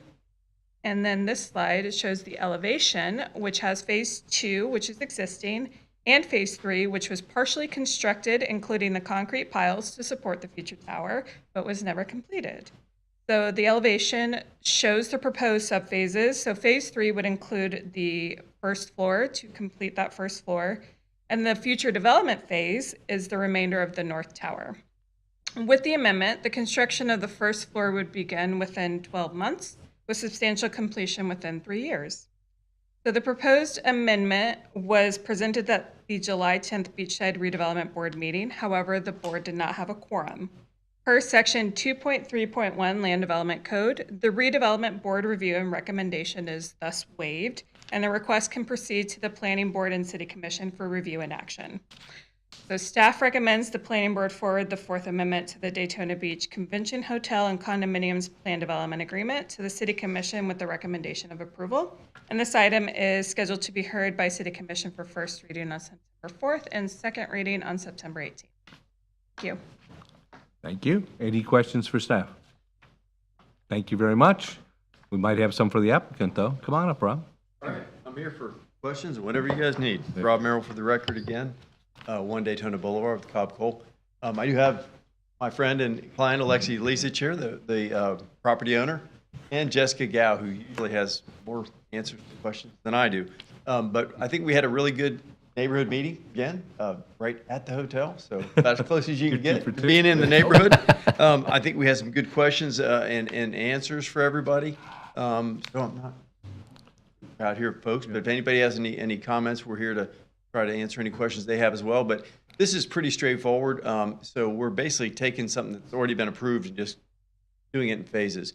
What you see, the plans that you saw are actually what was approved for that first level. Parking, and essentially the retail that wraps the bottom. From a planning concept, I think city really wanted us to have some activation of the retail on the frontage to keep the street, people moving on the street from a pedestrian standpoint. So that's going to remain and will be part of this first phase. And frankly, want the market to get here, and it's coming, I think, and eventually build the rest of the tower. But I think you guys read the newspaper. There have been a lot of people who have been not happy with the building not being finished. So Mr. Leach has decided he's going to go ahead and spend the money to get it finished. So you have a finished building.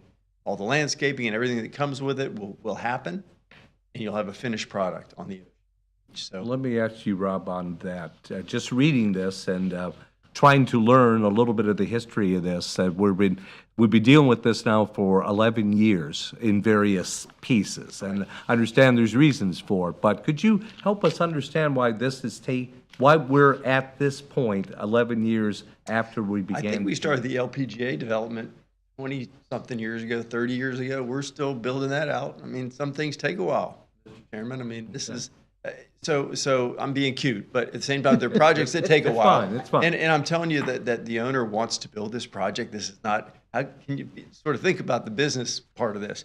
Why would he not want to finish building it and sell it? So we're working on it. And so the good news is everybody has wanted something to be done there.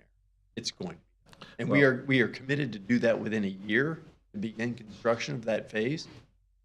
Have a finished product. So I think everybody's been really supportive from the top down on this one. If anybody has any concerns or questions, we're happy to answer them, but I think this is really good news. No, Rob, don't get me wrong. The idea of not having it look like Rebar City there is definitely commendable, and I commend the applicant for putting the time, talent, and treasure in to do that. Don't get me wrong. I'm just trying to understand the history and why we are where we are. Well, 11 years in. okay, and it's a good question. So part of it is embedded in the package that you have in front of you, and I don't have. Let me see if I can get the page. If you look at the page that shows the foundation of the building, you got your architectural plans. If you look at this one right here, that's got some red highlighted stuff on it. That red highlighted stuff is the Piling going foundation. down 80 feet. So what I call that is the glacier, that's the iceberg that's under the water. This is a huge underground foundation, the biggest in the city of Daytona Beach. And when we asked the chief building official to finally give a quote to the newspaper about that, it was the most substantial foundation that he's ever seen in his history of doing what he does. Say it's impressive. It's impressive. And so a little bit of it sticks up, and it stuck up and didn't look so good for a while and made some people mad. We get that. We're trying to fix it. So part of what's happens here, the rebar actually is going to stay to the extent it's all sound, and it's been tested by 3 different engineers, I think, and signed off on by the city. Then it's going to be capped as part of this first phase. So ultimately what's going to happen is all of that concrete will be able to be, that has the rebar in it, can be broken out, and the rebar still will be used to build the rest of the tower. I got you. All right, thank you. Thank you. Any other questions for the applicant? Okay. Okay. Yeah, I know you know Go this get him, stuff. Mr. Contractor. I was there at the beachside redevelopment, and that was unfortunate. They didn't have a quorum and I said that I would have my questions now. I think, that we've had a long time, a lot of complaints and everything. One of the things that, everybody asked about, they had most of the complaints, the residents, is a rebar sticking up. And I know the process, the engineering, the testing, the measuring on the rebar sticking up.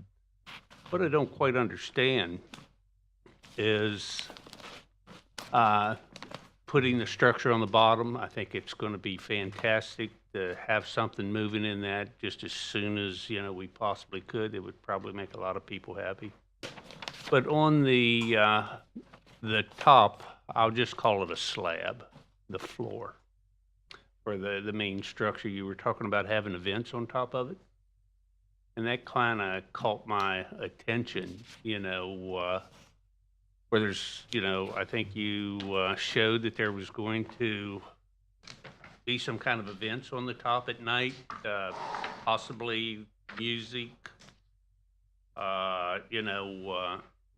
chairs, tables.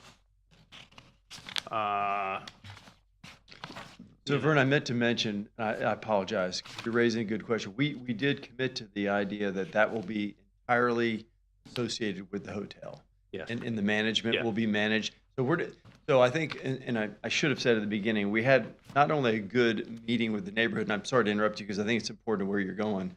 We had a good meeting with Tracy Remark, she comes with her, as you know, her research. Absolutely. And we went through 30 or 40 questions, Alexi and I, and we checked off all of her boxes too, including making sure that this was not going to be a free-for-all bike week on the patio kind of thing. That's not it at all.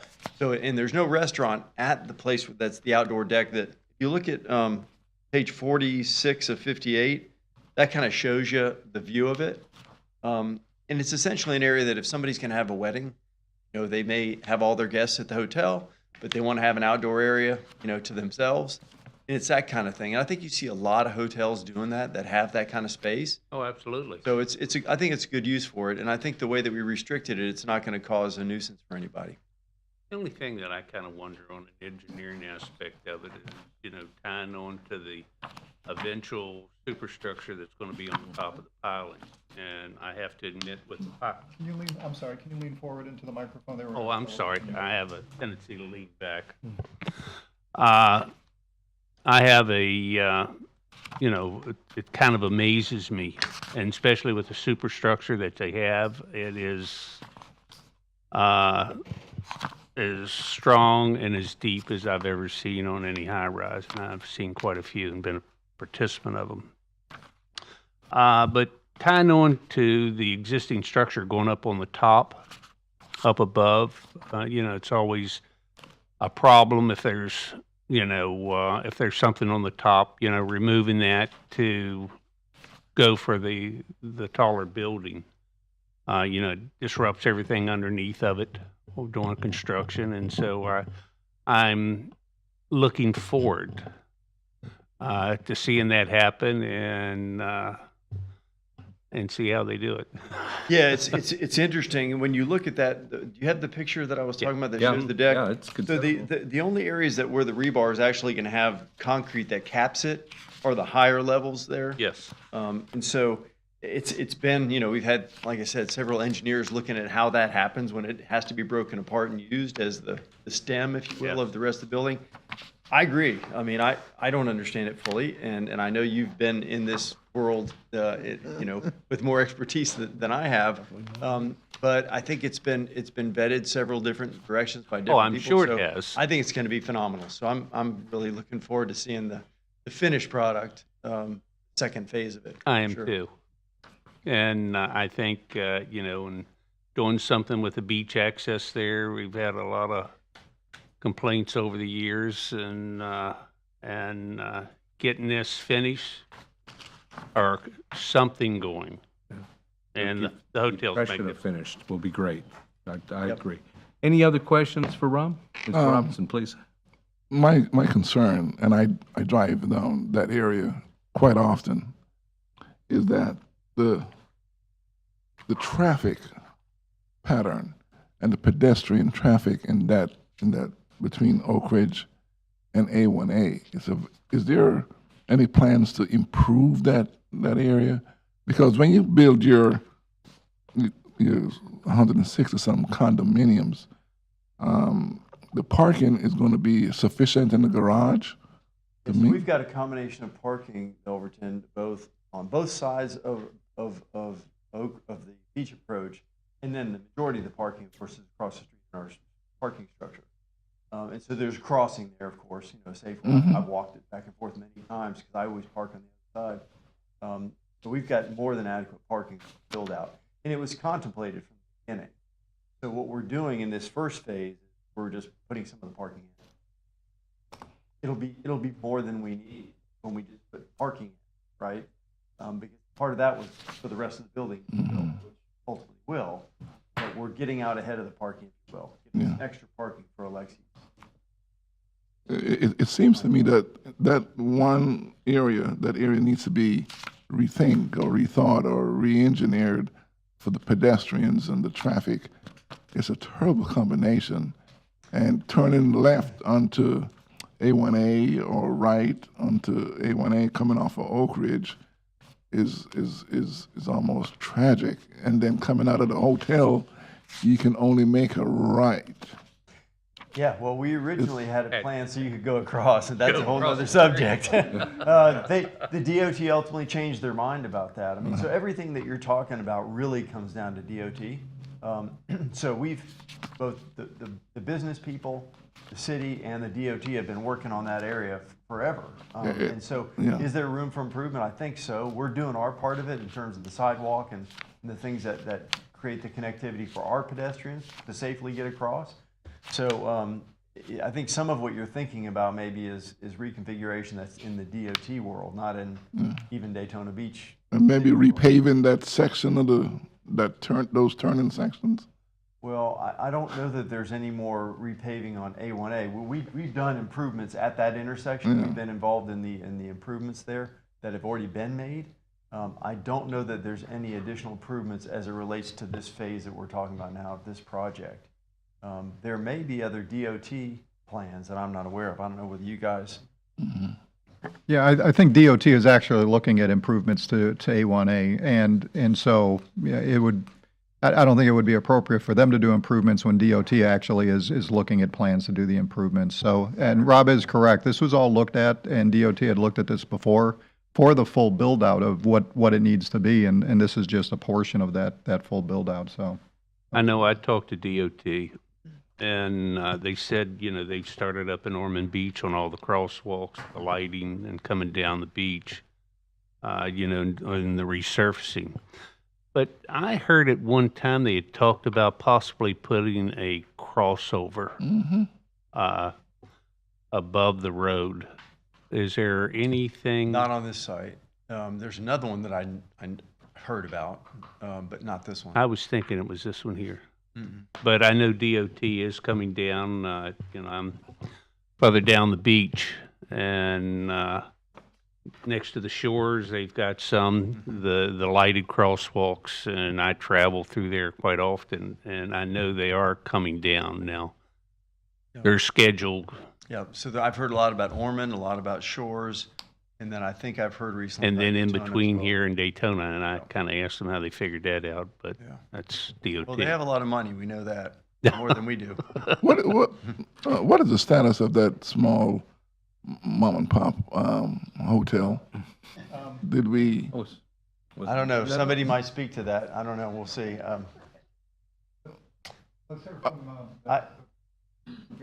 Yeah, we got speakers. I'll sit back there Yeah, and wait. we just might. Thank you, Rob. Sit over here.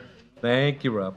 We have a couple folks that would like to speak on this particular item. Paul Enta Kunted, get that anywhere close. Come on up, please. Name and address for the record, and you have up to 3 minutes. Good evening, everyone. My name is Paulita Cunded, 430 North Atlantic Avenue. I'm the little blue building. And I really, Motel. as I'm understanding this project, and I did go to the neighborhood meeting that they put on, which was very nice.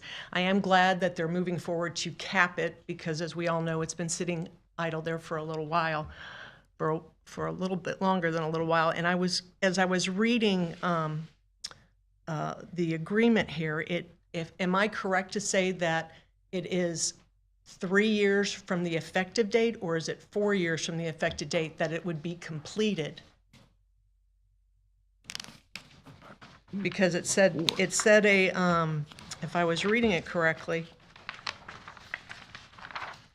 it said 12 months that they would have all the permitting and design done, but then they would have within 3 years of the effective date of the signed agreement. Does that mean it's 4 years, or does it mean it's a total of 3? 1 year start, total 3 to finish. Total of 3 to finish? Well, I was really hoping that it would take a lot less time to put a cap on it, because that 3 years is a long time for it to happen. We're working on it. And remember, within 3, hopefully they can do it Right, sooner. but I was hoping you all would put a little bit more restriction on that, because they can go up to 3, and sometimes it does take a full extension, and they could possibly come back for another extension. Even though I'm happy that they're going to cap it, but I just would hope that it was a little less time than 3 additional years, leaving it like that, even though we're hoping that it's going to be done sooner. The other thing that was brought to my attention on this was the event space. I think you kind of alluded to it already, what exactly is going to go there and everything. And you did mention some, possibly some weddings and events, and that's terrific. We didn't want some blowout Bike Week, Biketoberfest, vendors and anybody else pitching tents up there. And, and I don't think that's what they have in mind, but I don't see anything in the agreement that addresses that. And I don't know what exactly the definition of event space is in this agreement. So I just wanted some things to bring up, some comments for you all to consider, to think about when you're making your decisions. So I appreciate your time tonight. Thank you very much. Thank you. Thanks for being here. Mr. Nicholson, come spread some knowledge. Give us some history on all this stuff. Okay. John Nicholson, 413 North Grandview Avenue. I'm happy with the progression. people say it's taking too long. I'm happy. Been there 39 years, and we waited 30 years for this building, so another couple of days isn't going to bother me, all right? I'm a half a block away. I see this building 6 times a day, going to get my newspaper, going to the 7-Eleven, going to Beachside Neighborhood Watch, whatever. I pass it, all right? It does look ugly, but compared to a lot of other things, it's progress. I lived in the area when the Adams Mark North, the Wyndham, and the Ocean Walk went in, and 24 hours a day, 7 days a week, that's all you heard. 24 hours a day for 3 years. They went in and you didn't hear a whisper. Apparently there's some new way of doing it where they inject water, and as the water goes in, the sand goes out and the plumbing goes in and it's done. So they're like 5, 10, 20 miles into the bedrock, so it's going to be ridiculous to take it out. This is an ideal way to do it. But I do have some questions. The arm across A1A for their traffic coming out was taken down. They were planning on a reverse way to get into their parking garage, all right? Some people got out nervous that they're afraid that somebody's going to drive into them. Well, at every single intersection, we have people going in 2 different directions, and we never worry about somebody pulling into you from a turn lane. If there's a turn lane in front of you and you're turning, you're expecting them to turn and you to turn. They're all expecting them to not turn, but come direct at them. It was stupid. So they got screwed. They put in the turn lane and then they had to take it back out. But that armorage is not there. So when those people come out, they can either turn right or pray that they can make it to the left. I'm asking you to get that turn signal back in. Secondly, the state are planning, once ISB is finished, they're coming up A1A. And the plans for an A1A you're not going to like. All right, the trees come out, the median comes out, it becomes, if you want to see what those flashing lights are going to be at the intersection, go past Bel Air. As soon as you see all that greenery of Bel Air and you go into Ormond, there's like 48 yellow signs to tell you that people are crossing the street. It is the ugliest thing you've ever seen. And that's what they're planning for us. They're also planning on bollards on all the intersections. You know, those little round things. So wait till you see what's coming up. But yeah, things are progressing. You're going to be happy with this building. Thank you, John. All righty, that's all the green forms I have. So I would ask for a motion, all board members, on agenda item 4H. Motion to approve agenda item 4H, Plan Development PD Amendment, Fourth Amendment to the Daytona Beach Convention Hotel and Condominiums PD, DEV 2024-170. I second it. Thank you, gentlemen. Any discussion? All in favor, please say aye. Aye. Opposed, same sign. Thank you very much. Motion passed unanimously. Moving on to item 4I. Madam Secretary, please. Item 4I, Affordable Housing Changes, LDC Text Amendment, DEV 2024-264, Legislative Hearing. Thank you very much. Dennis, I think this is your baby, isn't it? Thank you very much, Dennis Rose, our Planning Director. I was just going to have them take care of that. Joe, Xavier, if you guys can advance the slides, there's only 4 slides. Thank you very much. So this item was originally presented to the Planning Board back in April of this year, a couple of meetings ago. It's the proposed amendment of affordable housing that was dealing with waiving and reimbursing impact fees and development fees that we presented. Planning Board heard it and they recommended approval 7-0 on that item. After the item got presented, before we got to the Planning Board, we took another look at it. Legal took a look at it, and a couple other people took a look and said, you know, we could probably tweak this a little bit more to address a couple of issues that this did not previously. So if you go to the next slide, thank you. So we made a few changes to it, and they're minor changes, but important changes. One was to add a definition for an affordable housing incentive agreement. The incentive agreement is something that we use, and it's very important to have that definition to just clarify exactly what we're talking about with the incentive agreement. The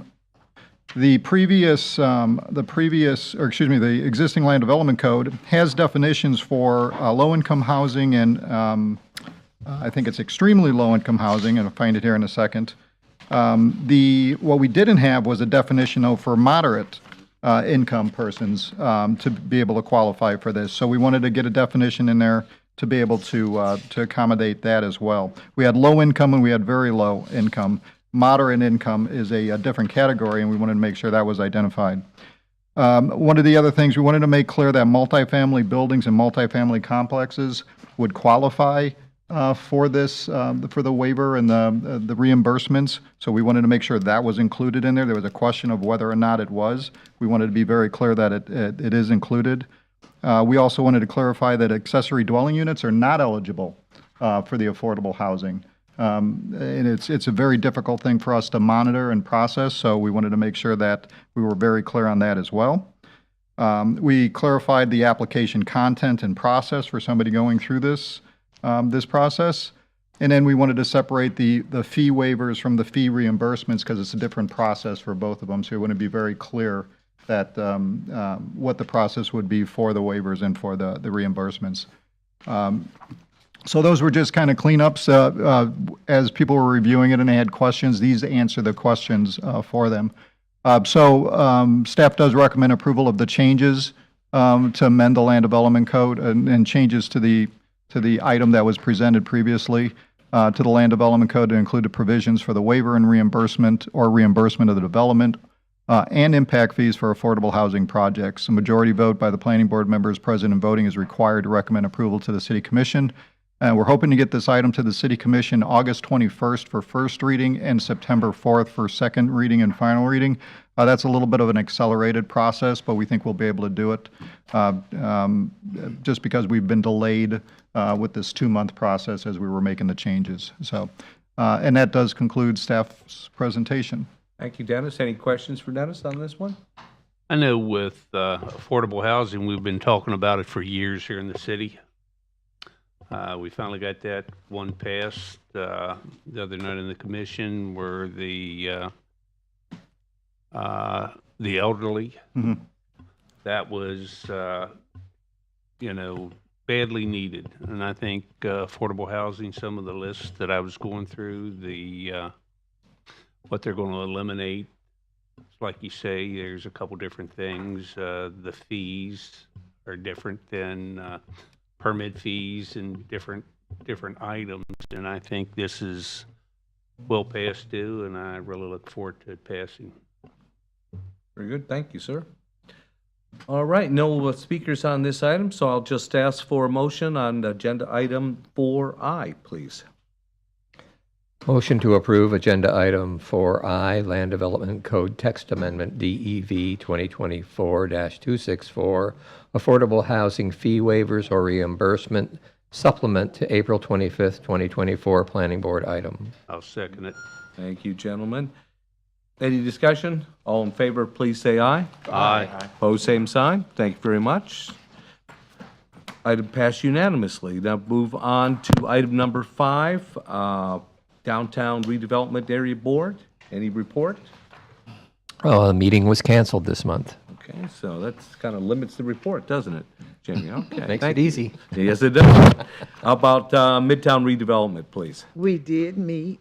We had a very good meeting. We discussed some of the issues with the Mayor McLeod Bethune, the issue that came before tonight. We discussed that. Very good, very informative, and I must say the board itself is almost completely transitioned as far as the way it was when I went on board, where we spent the majority of the night asking questions back and forth and not really getting any progress. Really, really a good meeting. Oh, that's great. Really That's good meeting, That's yes. good. That's good to hear that they're getting their collective act together, if you will. Yes, So that's a yes. very good thing. Thank you. Beachside. Beachhead Redevelopment Board.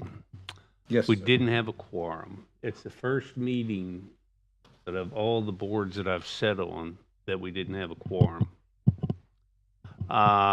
There was a lot of discussion, some of the things that we had tonight. And I told them I would save my comments for tonight.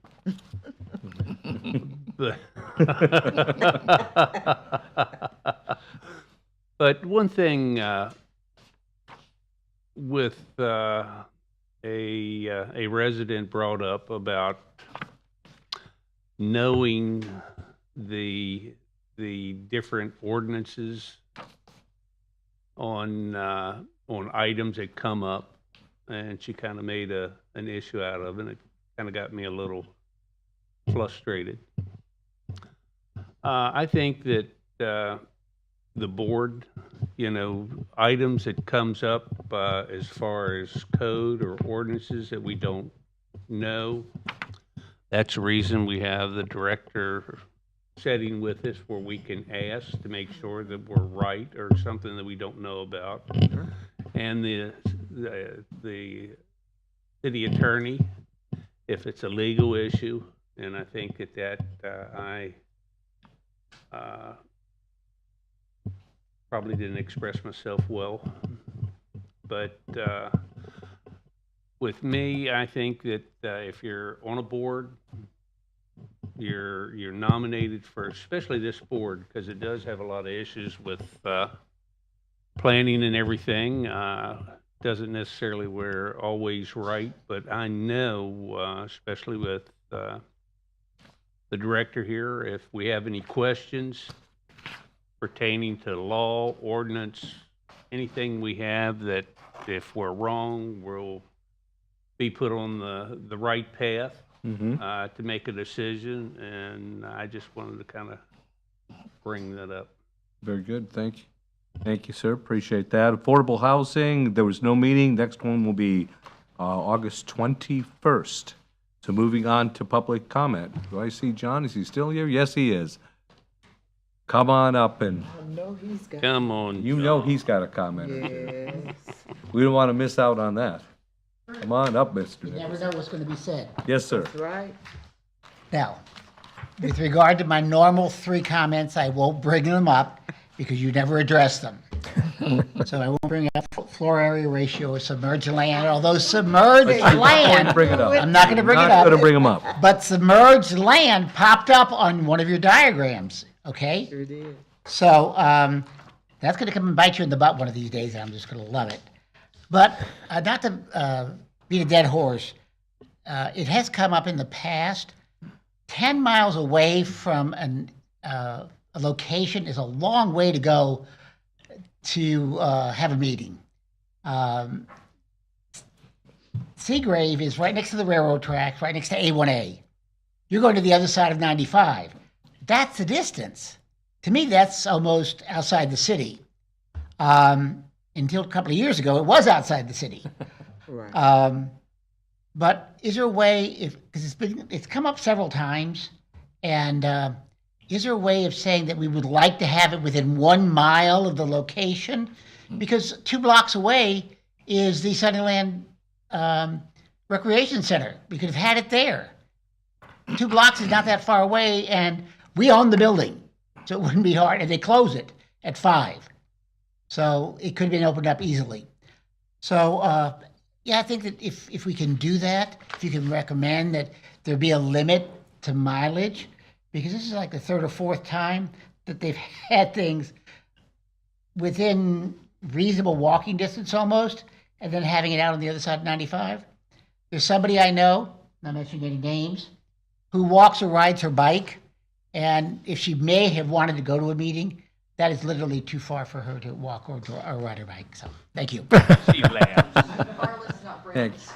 Well, But lots of people don't physically have a choice, and I physically have a choice, so I'm glad you brought Well, I think though, and we had the discussion earlier tonight, that we want to be sure we made the point, I did, Mr. Robinson did, that we make every reasonable effort to make the site of the neighborhood meeting near the neighborhood that it's affecting. Sometimes there are just realities that you just can't get over, but if we encourage people to go about it that way, I don't know if, speaking personally, we need an absolute requirement.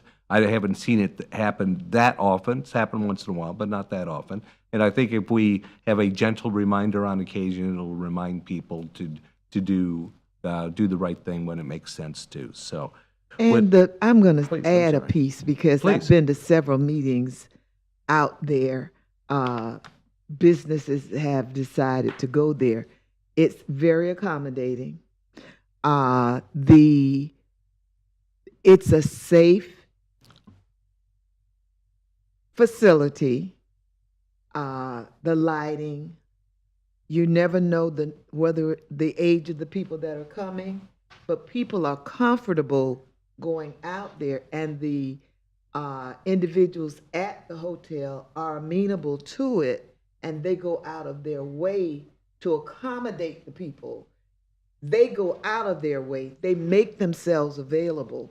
And you think about it, if you've got older people coming from, let's say, Beachside to go to a meeting, it's a distance, but they know when they get there, they're going to be safe. Yeah, the comfort of the attendees definitely has a value. That's the big No piece. question. That's exactly what it is. No question. The bus doesn't necessarily run that late, but it's on the bus line. All righty. Move forward. Staff, any? Let me just, comment, please? let me add on to that conversation, because I took a note and I even sent myself an email on this. What we'll do is I'll have my staff put together kind of a map and a list of all of the possibilities that you can have a neighborhood meeting, where we've had neighborhood meetings, and we can give that to the applicants and say, listen, these are the locations that meetings have happened in the past. This is some of the city facilities where you might be able to have a meeting. Not that you can, because there's a lot of circumstances involved, but we'll give them, something so they can see there's other opportunities maybe that other applicants have gone through. So I'm going to put something together. I don't think we need to have a proximity. We've already got some proximities in there. It's got to be in the city, and it's got to be convenient, easy to get to. But we'll provide some more information so people like some of these outside applicants know that there's other facilities available. So a couple other things. You had, and I'm sorry, you were asking about this. This was something that was put on the dais for the planning board members from the clerk's office. This is just for your benefit if they're trying to fill some roles for some of the boards that we have that are some vacancies. And if you all know anybody, please spread the information and see if you, there's a lot of quality people out there who maybe aren't aware of the opportunities to be on the board. So if you can kind of get into the community and spread the word. As I was going to suggest that we have people here who have been part of this community for a long, long time and have a lot of good connections for good folks that can really make an impact. If you have a moment, take a look at this list, and perhaps if there's someone that you know that would be a potential good fit, give them the information, him or her, and encourage them to apply, because as Vernon mentioned earlier, what we don't want to have is when you're putting something together and you don't have a quorum and you can't conduct business, and that can be disillusioning for the rest of the members. They say, well, why am I here if we can't get anything done? So I would encourage you all to take a long look at the boards and the slots that are available, and perhaps think about some good people that can apply for them. Anything else? Yeah. Last thing, Mr. Robinson, I had promised you an update on an item going to the City Commission. We talked about the Lakewood Senior Living over on Jimmy Ann. The item did go to the City Commission at the last meeting, and the City Commission approved the rezoning. So you will be seeing the site plan probably coming at the next meeting for that development. So. Did you recommend coming attractions? Did you make a recommendation for an evacuation plan for the elderly? I'm sorry? Would you speak up? Did you make a recommendation for an evacuation plan specific for that facility? That's their operating however their operating schedule is set up and what they have for their emergency services, that's on the applicant and that's on the property owner to be able to put something together. But It's not a planning function. But, yeah, I understand that, but, part of a recommendation for planning is to submit recommendations to the city commission. So what I'm saying is, maybe, when something like that comes up and we are all on the same page, evacuation was a pretty, it was a priority topic, and Well, maybe. I don't know if it was a priority topic, but I will say that the city commission did have a robust discussion on this with the city commission, and there were a number of members of the public that came out to speak on the item as well. And then the city commission discussed it, and the item was approved with a vote of 6-1 for that. So the topic of the evacuation didn't come up for the city commission. It's not typically something that the planning would make a recommendation on for an evacuation report or a process for that, because it's an operation function of the building. So. Normally, if you're having a permit, especially on anything senior, they have what they call a safe plan. The architect usually draws it up. And it shows the evacuation, what's each floor, what doors to go out of. Through the building permit process and Yeah. And they usually have that right with it. As a matter of fact, there's a sheet on the building plans that But I have in my possession now. And my concern or my hope was that they would collaborate with the neighborhood, because in the Cardinal Estate, there's one way in and one way out. And to put that additional, 60-some folks that are elderly is going to impact a safety come a hurricane, which we have on a regular basis now. So I was hoping that when the planning board we did not recommend it, and I was hoping that when you sent it on to the city, part of your mention or report would include a collaborative effort by the builder and the neighborhood to come up with an agreeable evacuation plan for the entire neighborhood, because that facility is going to be impacting the. Well, I don't know if you recall though, but the facility itself had a separate access point from the neighborhood, so they weren't even connected as far as an access point. But I will say that as part of our staff report, our part of the analysis going to the city commission were all of the objections that came forward. That was presented to the city commission, as well as the planning board minutes and a planning board vote on the item. And they had the city commission had all that information, and they were using all that information in conjunction with the discussion and the vote.